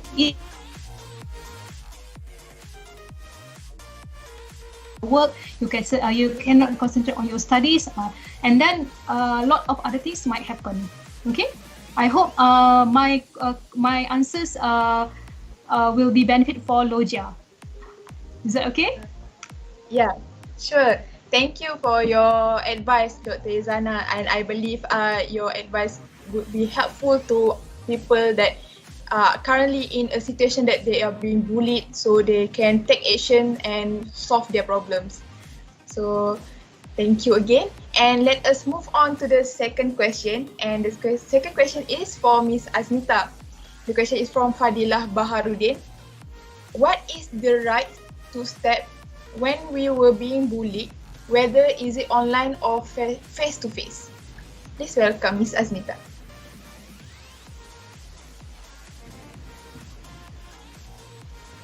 Miss Azmita, I believe you are muted. Apologies. Hi Fadila, thank you for your question. What is the right step to do when we are being bullied, whether it is online or face to face? Well, it depends on the what's the right step to do when we are being bullied, whether it's online or face to face. Well, I think also there is also a degree of the comment as well and how severe it is. For example, the easiest that you can do is to block them and also to report their actions. But if it's something that is very degrading, I feel that sometimes the best thing is to expose them and to show that this is what people are doing right now is they will screenshot hurtful messages, and they will just expose the username and also the person who actually wrote this kind of thing. For example, I saw on Caprice punya Instagram, someone actually said something like pergi mati lah, and Caprice actually screenshot and showed the person and their picture and the full name of the person. And sometimes I know it looks extreme, but if this is what it has come to right now, is that people are going on and saying these things, these hurtful things to people without thinking of the consequences. And it has come to this point where people just have to screenshot and expose them terus. And sometimes I feel that it looks extreme, but that's the way to stop them, which is to expose these people, to silence them. Otherwise, they will just keep going on and keep saying nasty things to people and not think about the consequences. It's bad. So sometimes the best thing is to expose and to report.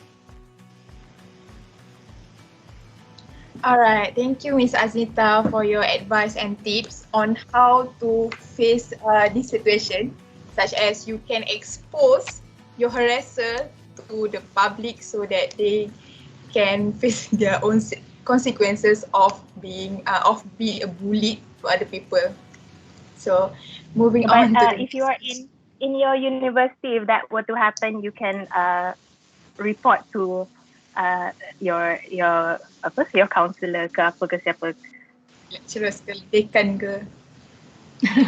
Yeah. So, thank you. And now let's move on to the third question. The third question is also from Fadila Baharudin to Dr. Yuzana. And the question is, how can we help someone to report bullying, especially when they don't want to report it? Because as I know, to report also the key to stop bullying. So please welcome. Okay. Thank you very much, Darusha. Okay, to the questions of Fadila Baharudin, yeah. How can we help someone to report bullying, especially when they don't want to report? If you are a good friend of them, please report. Please say something to the higher authority. For example, maybe the lecturers, maybe the parents.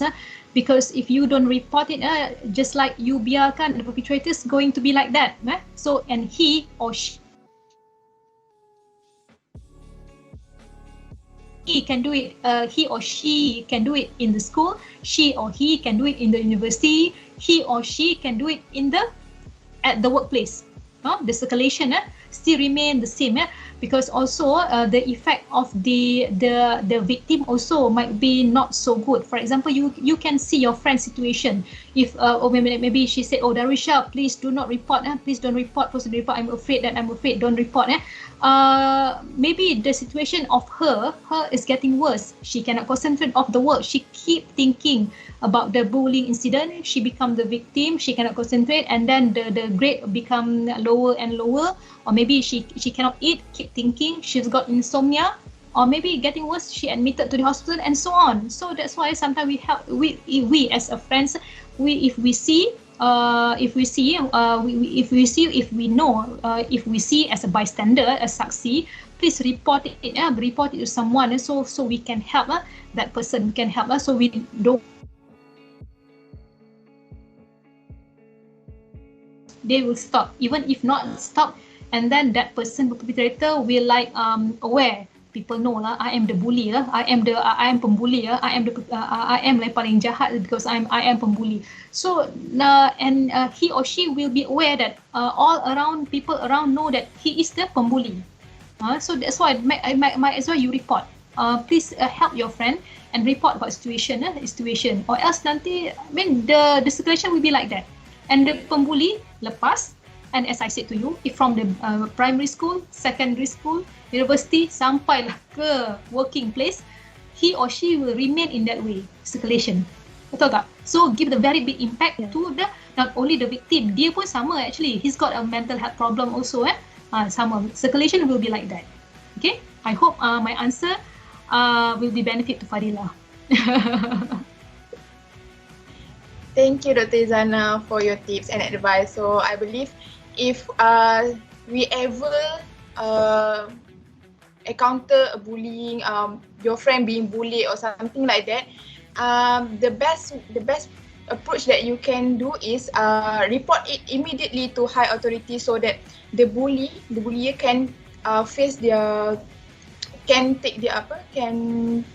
own consequences of doing that, and also to help the victim to bebas lah from the bully lah. So okay, thank you again to Dr. Yuzana. So let us move on to the next question. And the question is from Ain Shafika to Miss Aznita. The question is, some people think that criticize underweight people are considered normal, but not for overweight people. What should we do to make them aware of the body shaming to both are equally bad? So please welcome Miss Aznita.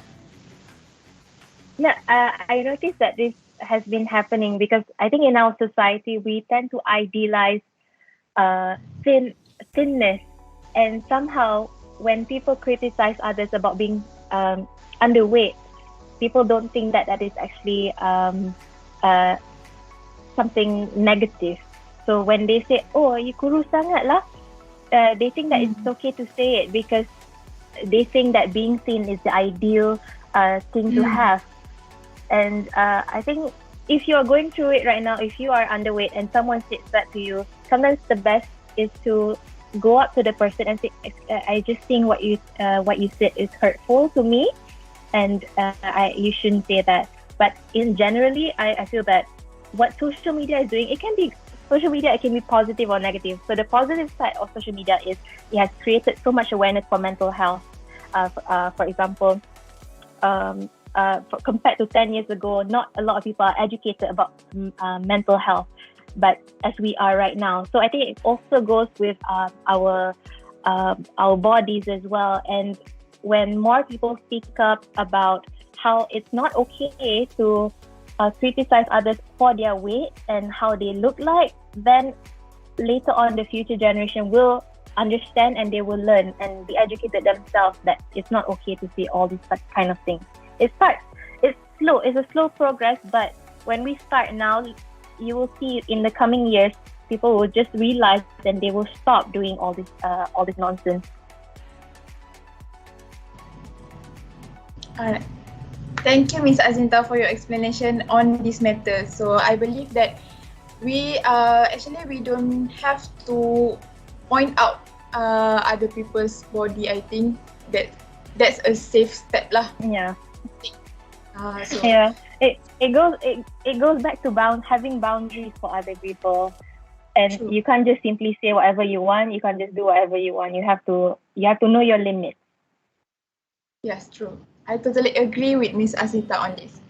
So thank you, Ms. Azita, for your advice and your opinion on this matter. So let us move on to the next question. So the next question is to both our speakers, and the question is from Kaisa Kaira. The question is: are perpetrator enablers dangerous to community? Go ahead, Dr. Yuzana. Okay, the perpetrators enablers dangerous to community. What do you think? Do you think they are dangerous or not dangerous? As for me, frankly speaking, from my opinion, of course, the perpetrators they are very dangerous. For me, very dangerous because they give a very bad impact to the people, to the victim as well. Not physical impact, psychological impact, but the most of the thing is psychological impact because it is long-term impact. I mean, it's quite difficult for you to overcome the situation. For example, if you're being harassed, perpetrators, if of course, he or she is really, really dangerous to the society.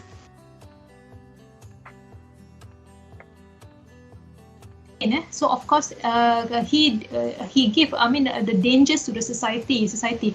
Not only to the victims, of course for the long term, but also for the bystander, those people who see.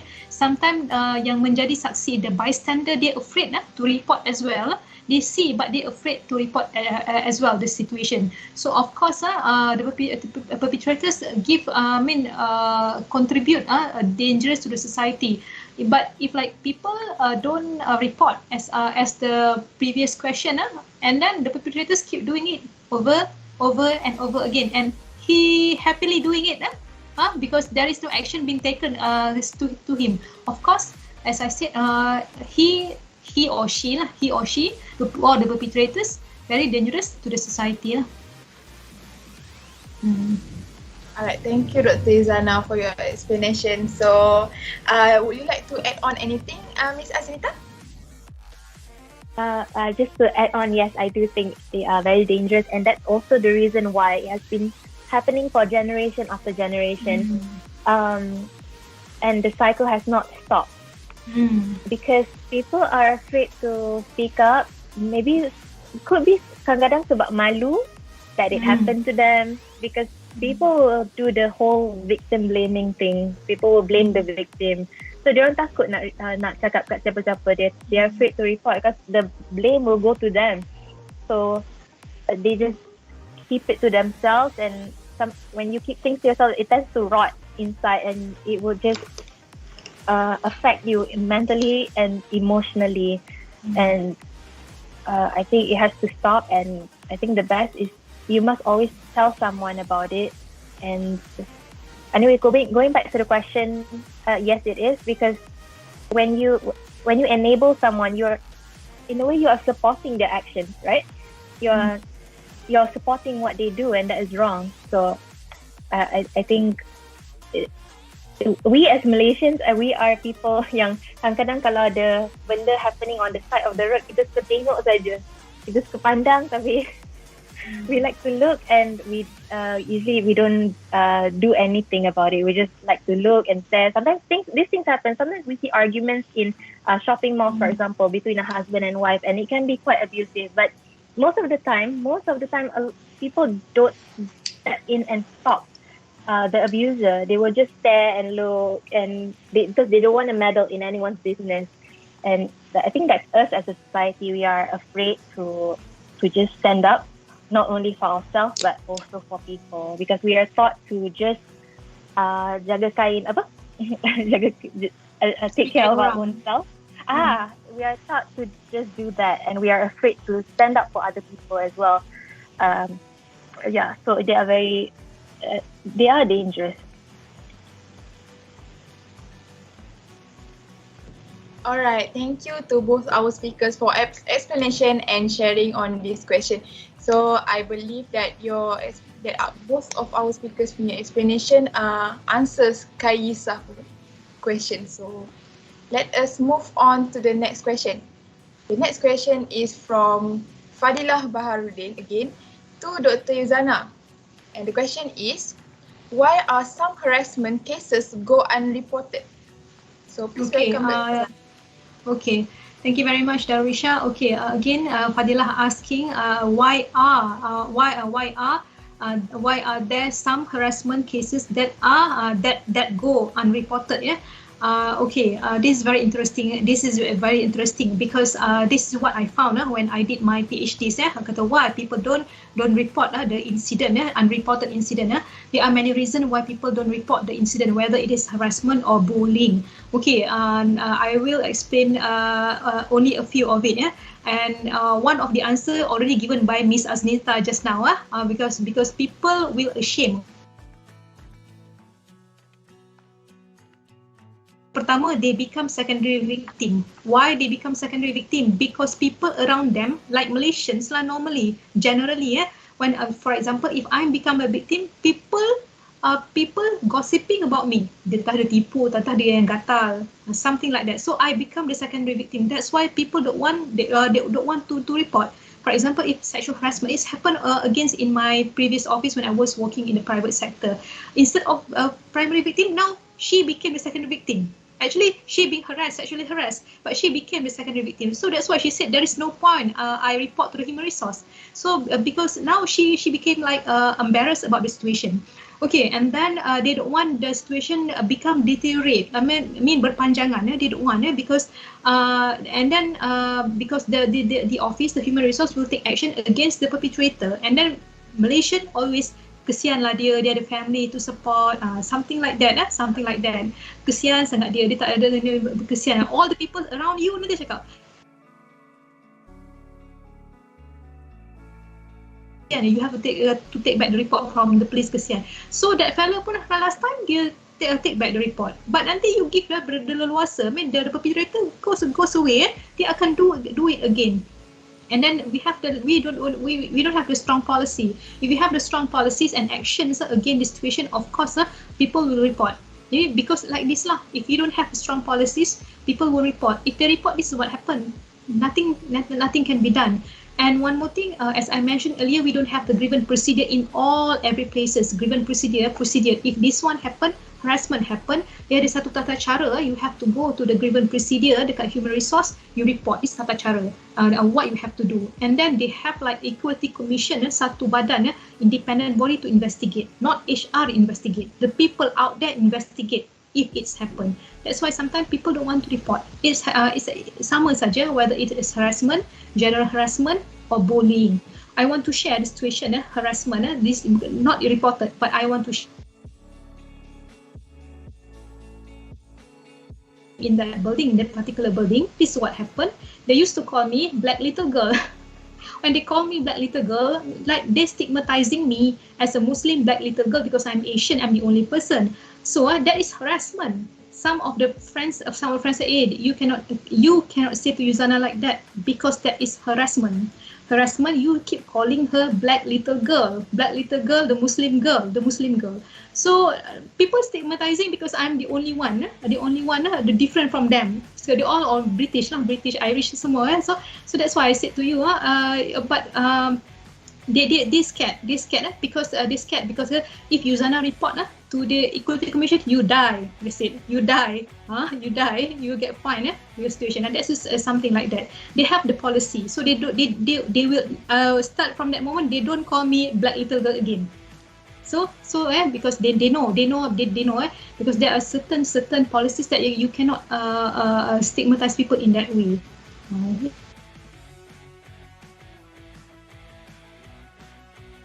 Why harassment or bullying unreported, mostly cases in Malaysia lah. Alright, thank you Dr. Zana for your sharing. I believe that victim blaming is one of the main factor lah why some cases go unreported, because I believe that victim will feel shame. They feel shame for themselves, and then they think that the rights won't be will be unjustified lah. Hak diorang takkan ditegakkan, I believe. And then but this you need to be brave. You need to tegakkan you punya rights. You need to go report the harassment to the high authorities so that there would be actions taken to address this issue. So I think that's all. Thank you for all your questions. However, due to time constraint, we are not able to relay all your questions to our speakers. We sincerely apologize for it. For the remaining questions, we will pass them to our dedicated speakers after the forum, and we will post the answer later on our Instagram account. So please stay tuned for that. Thank you. And now, we would like to invite our dear project supervisor, Dr. Sharul Nizam, to give his remark. Please welcome Dr. Sharul Nizam.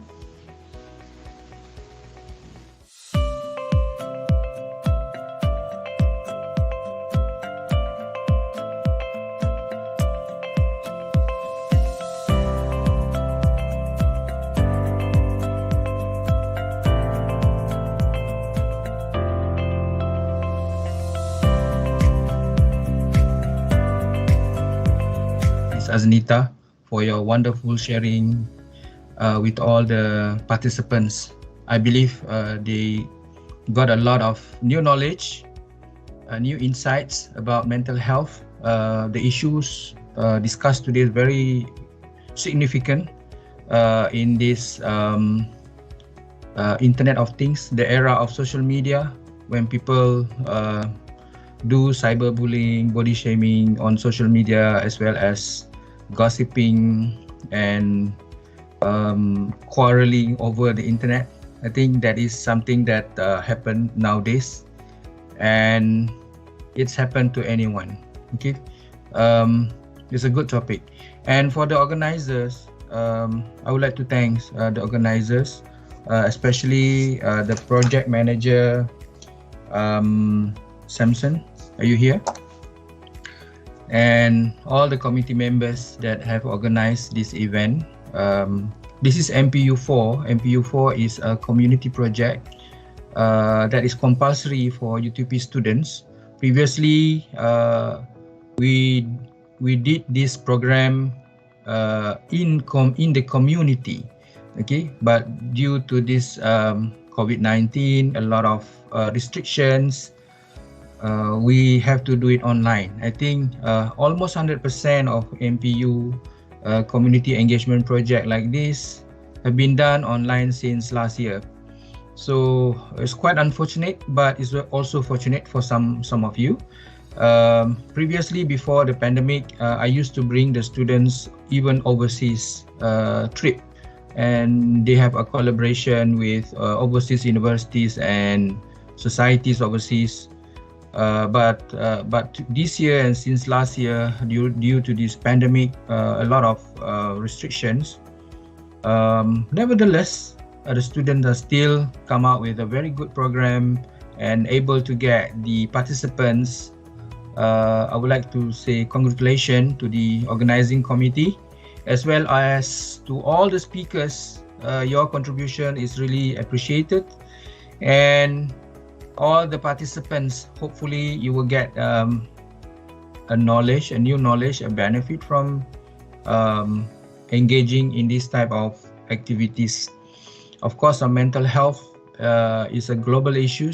It is one of the important issues that have been discussed, especially during this time of pandemic. Every day we heard about psychosocial problems. We heard about suicidal cases.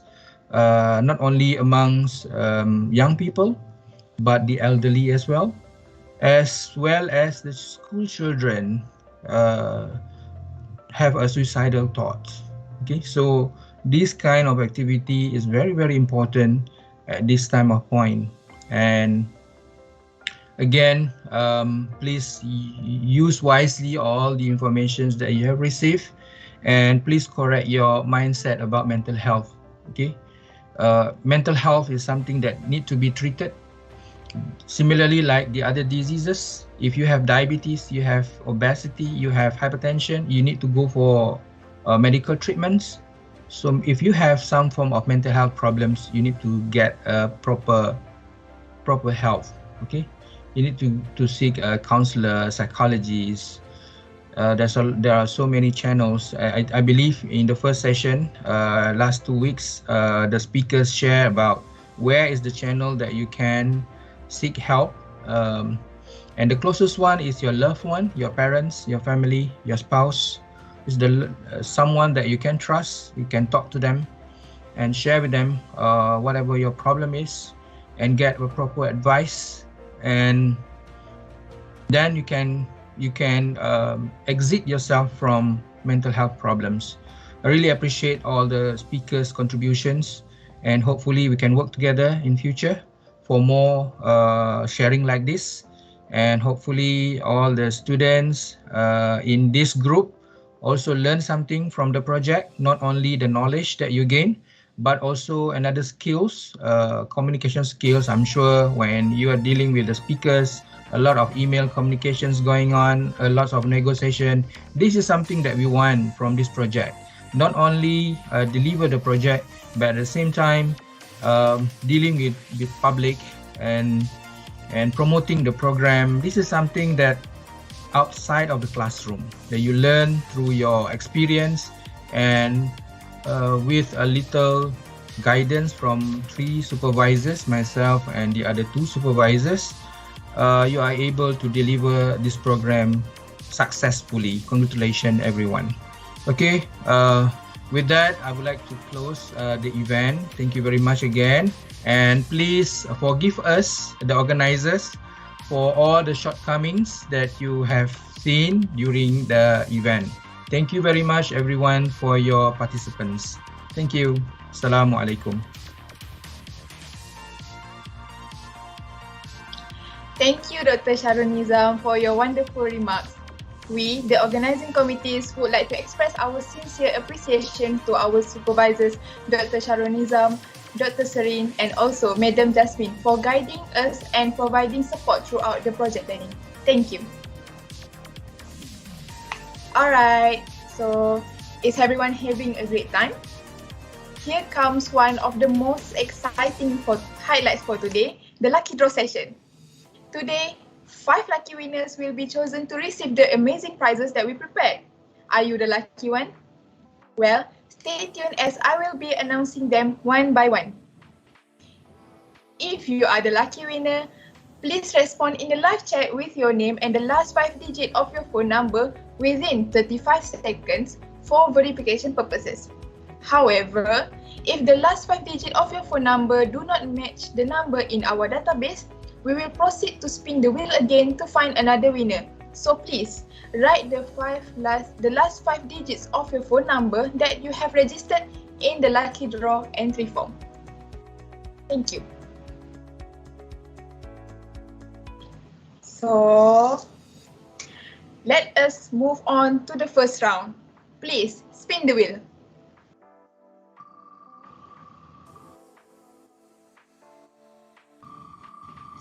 Stay tuned to find out who is the lucky winner, who is our first lucky winner. The fifth prize goes to Nurul Aisyah binti Arifin. Congrats, Nurul Aisyah. So, Nurul Aisyah, if you are present, please write your name and the last 5 digits of your phone number in the live chat within 35 seconds. And the time starts now. So we will wait for Nurul Aisyah to respond. And Nurul Aisyah only have 25 seconds left to respond.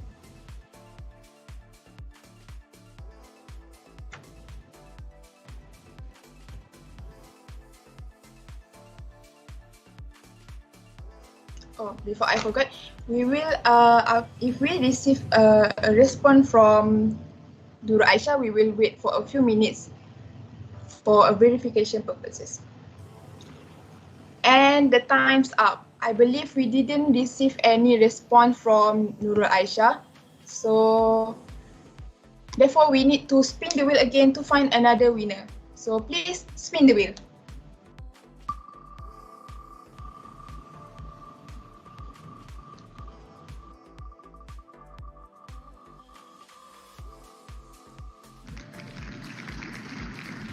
So we have the fifth winner goes to Mirza Afrina binti Muhammad Nazri. Congrats Mirza Afrina for winning a cash prize of RM50. If Mirza is here, please write your name and the last 5 digits of your phone number in the live chat within 35 seconds. And the time starts now.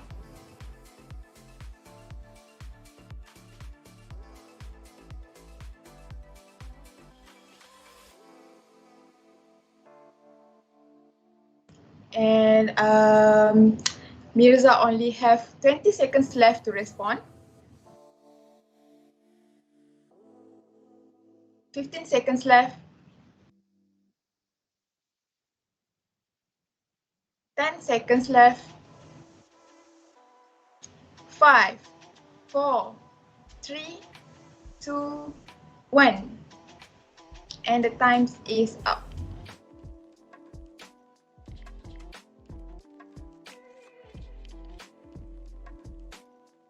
So I believe we also didn't receive any response from Mirza Afrina. So now let us spin the wheel again.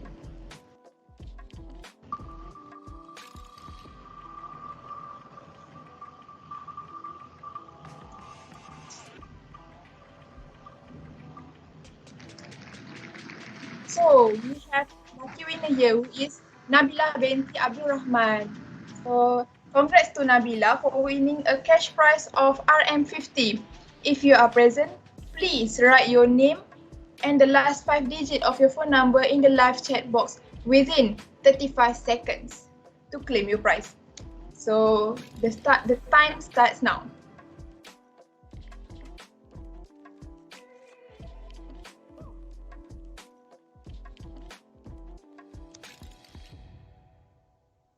"25 seconds left.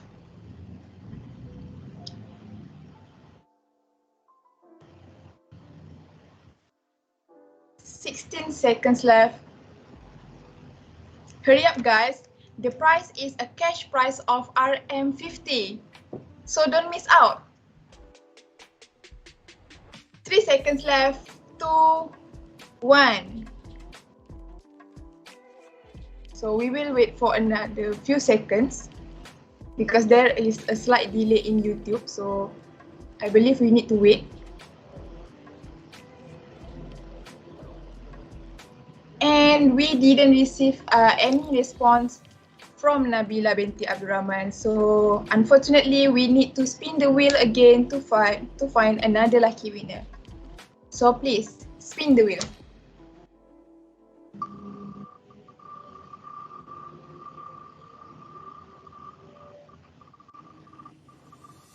And the lucky winner is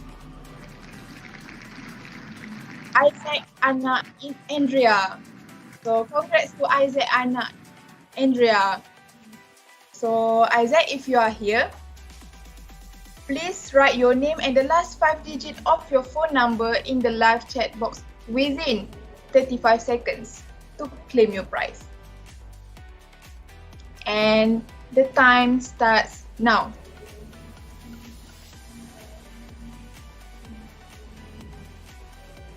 30 seconds left. 25 seconds left.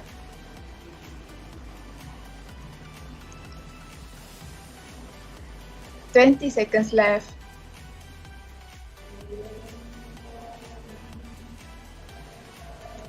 Only 10 seconds left. And 5 seconds left. 4 seconds left. 3, 2, 1. Okay, also we didn't receive any response from Isaac Anna Andrea, but we have some good news. We received a response from the first winner, who is Nurul Aisyah binti Arifin, and our committee has verified her contact number. So I would like to say congratulations to Aisyah for winning a cash prize of RM50. Congrats. So and now, let us move on to the next round. So, spin the wheel.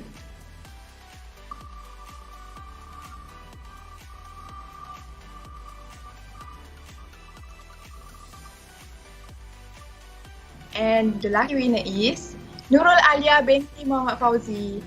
Congrats to Nurul Alia binti Muhammad Fauzi for winning a cash prize of RM50 ringgit. Congrats.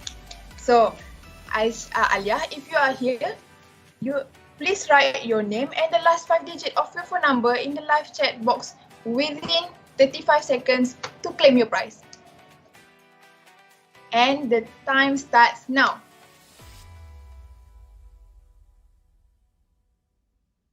So we will wait for Alia to respond, and she have only 36 seconds left to respond.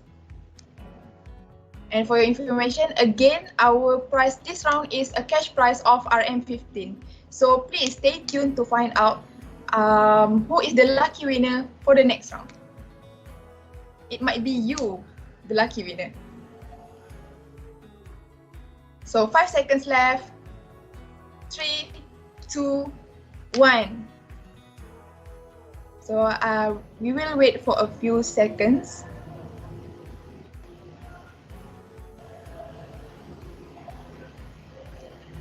So unfortunately, we didn't receive any response from Nurul Alia binti Muhammad Fauzi. Therefore, we will spin the wheel again to find another lucky winner. So spin the wheel.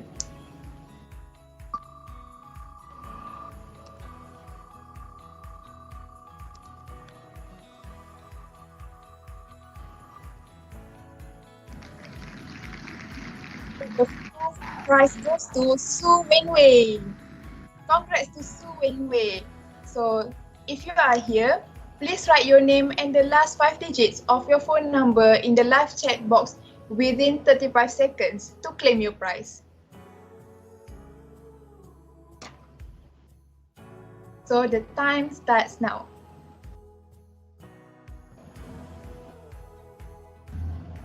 Okay, Su Wenwei only got 29 seconds left to respond.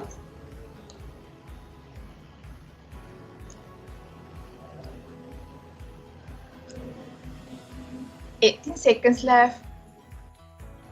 15 seconds left. 10 seconds left. 5 seconds. 4, 3, 2, 1. And the time's up.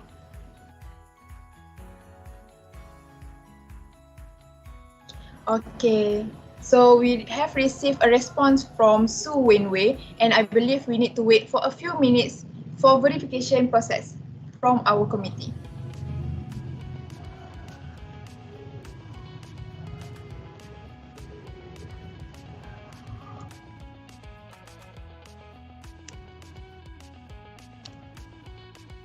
Okay, so congratulations to Su Wenwei for winning a cash prize of RM15. Congratulations. So now we will move on to the next round for the third prize. So spin the wheel.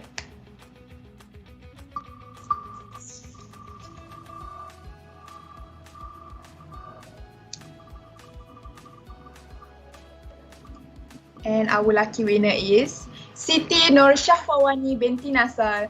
Congrats to Siti. So Siti, if you are present, please write your name and the last 5 digits of your phone number in the live chat box to claim your prizes within 35 seconds. So the time starts now.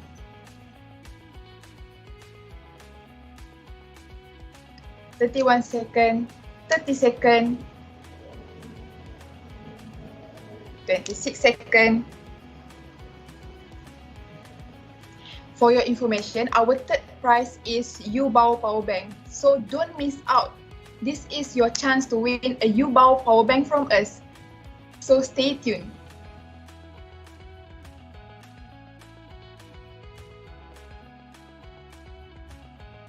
Three, two, one.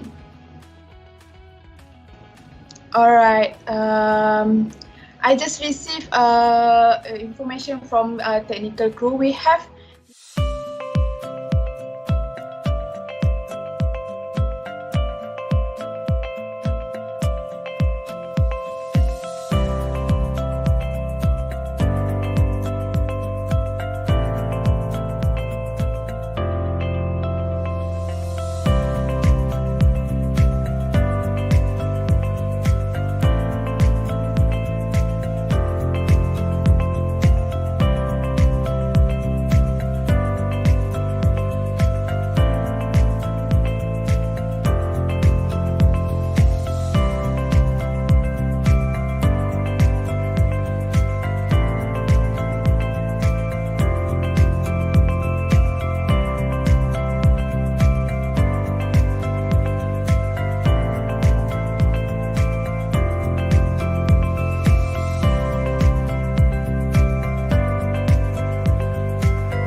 And we have a winner here. The third prize goes to Siti Nur Safia binti Norlin. So congrats to Siti Nur Safia.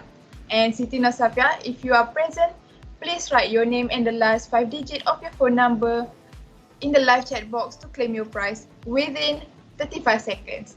And the time starts now. 32 seconds.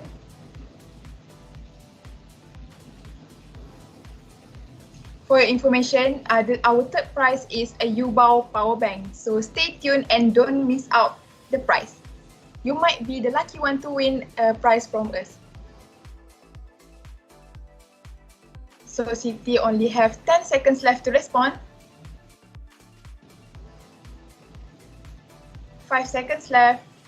3, 2, 1. We will wait for a few seconds.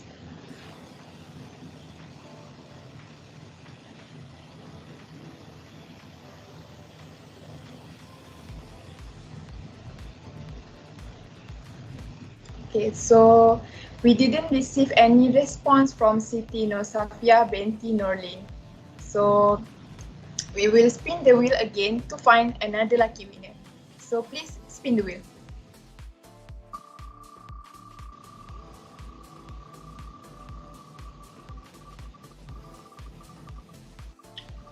And our next lucky winners is Siti Khadijah Hazikah binti Muhammad Fauzi. Congrats to Siti Khadijah. And Siti Khadijah, if you are present, please write your name and the last 5 digits of your phone number in the live chat box to claim your prize within 35 seconds. And the time starts now.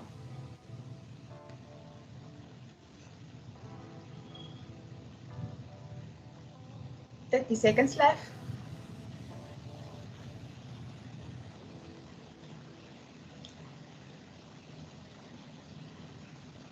20 seconds left.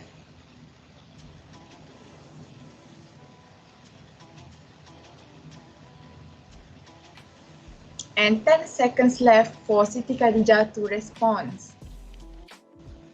5 seconds left. Alright, we have received a response from Siti Khadijah Hazikah binti Muhammad Fauzi. So congrats to Siti Khadijah for winning a YouBao power bank from us. Congratulations. So let us move to the next round.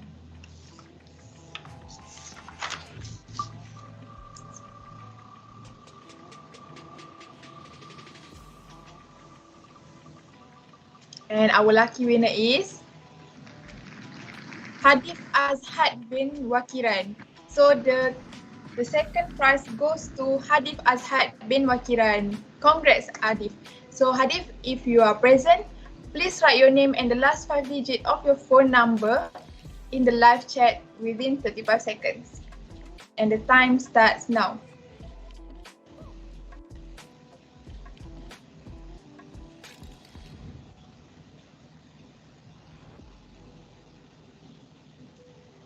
"25 seconds left for Hadif to respond.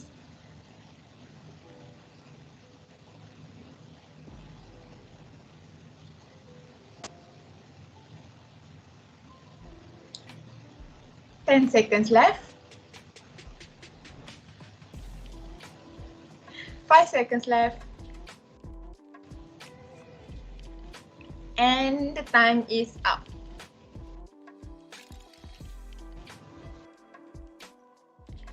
So we didn't receive any response from Hadif Azhad. Therefore, we will spin the wheel again to find another lucky winner for the second prize. So please spin the wheel. For your information, the second prize is Xiaomi earbuds. So stay tuned to find out who will win the Xiaomi earbuds. And the second prize goes to Connie Su Wei Ling Eric. So congrats to Connie for winning. And Connie, if you are present, please write your name and the last 5 digits of your phone number in the live chat box to claim your prize within 35 seconds. And the 35 seconds starts now.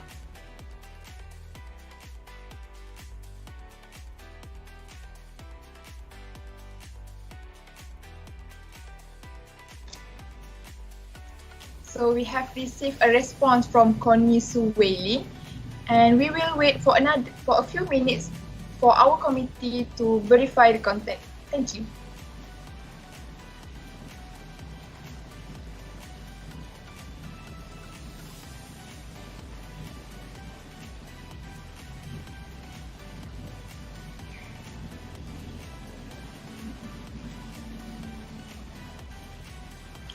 Okay, so the contact has been verified. Again, congratulations to Connie for winning Xiaomi earbuds from us. Congrats! So we have finally reached the grand prize of the lucky draw session, which is a Huawei 4E band. So stay tuned to find out who is the luckiest winner among you. So please spin the wheel.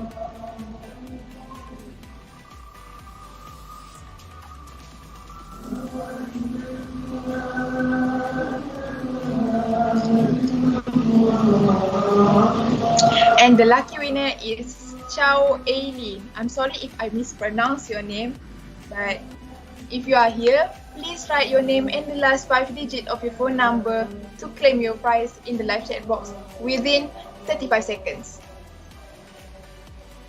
And your time starts now.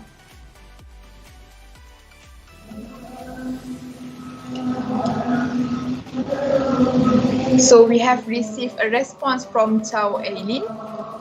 We will wait for a few minutes for our committee to verify the contact.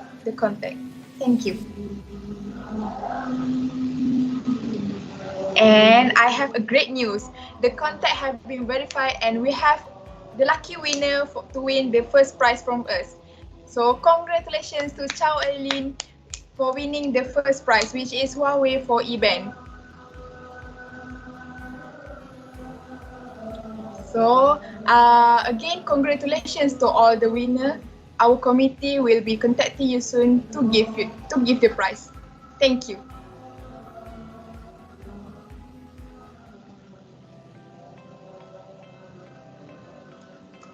Now we have reached the end of today's forum.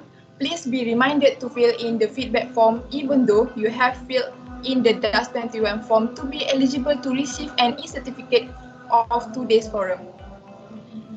Your response for your forum registration form will not be taken as the attendance for the certification purpose. You may access the feedback form using the link posted in the live chat, or you may scan the QR code displayed on the screen. Your feedback is highly appreciated. This marks the end of our forum session today and also our Ray of Light project. We would like to express our heartfelt gratitude to the guests, speakers, collaborators, contributors, and all of you here for being part of our project. We strongly believe that our project will not be a successful one if it is without your kind contributions. We are truly sorry for any shortcomings that we had caused throughout our project. See you again in the future and stay safe. Together, we make a better society. Bye-bye.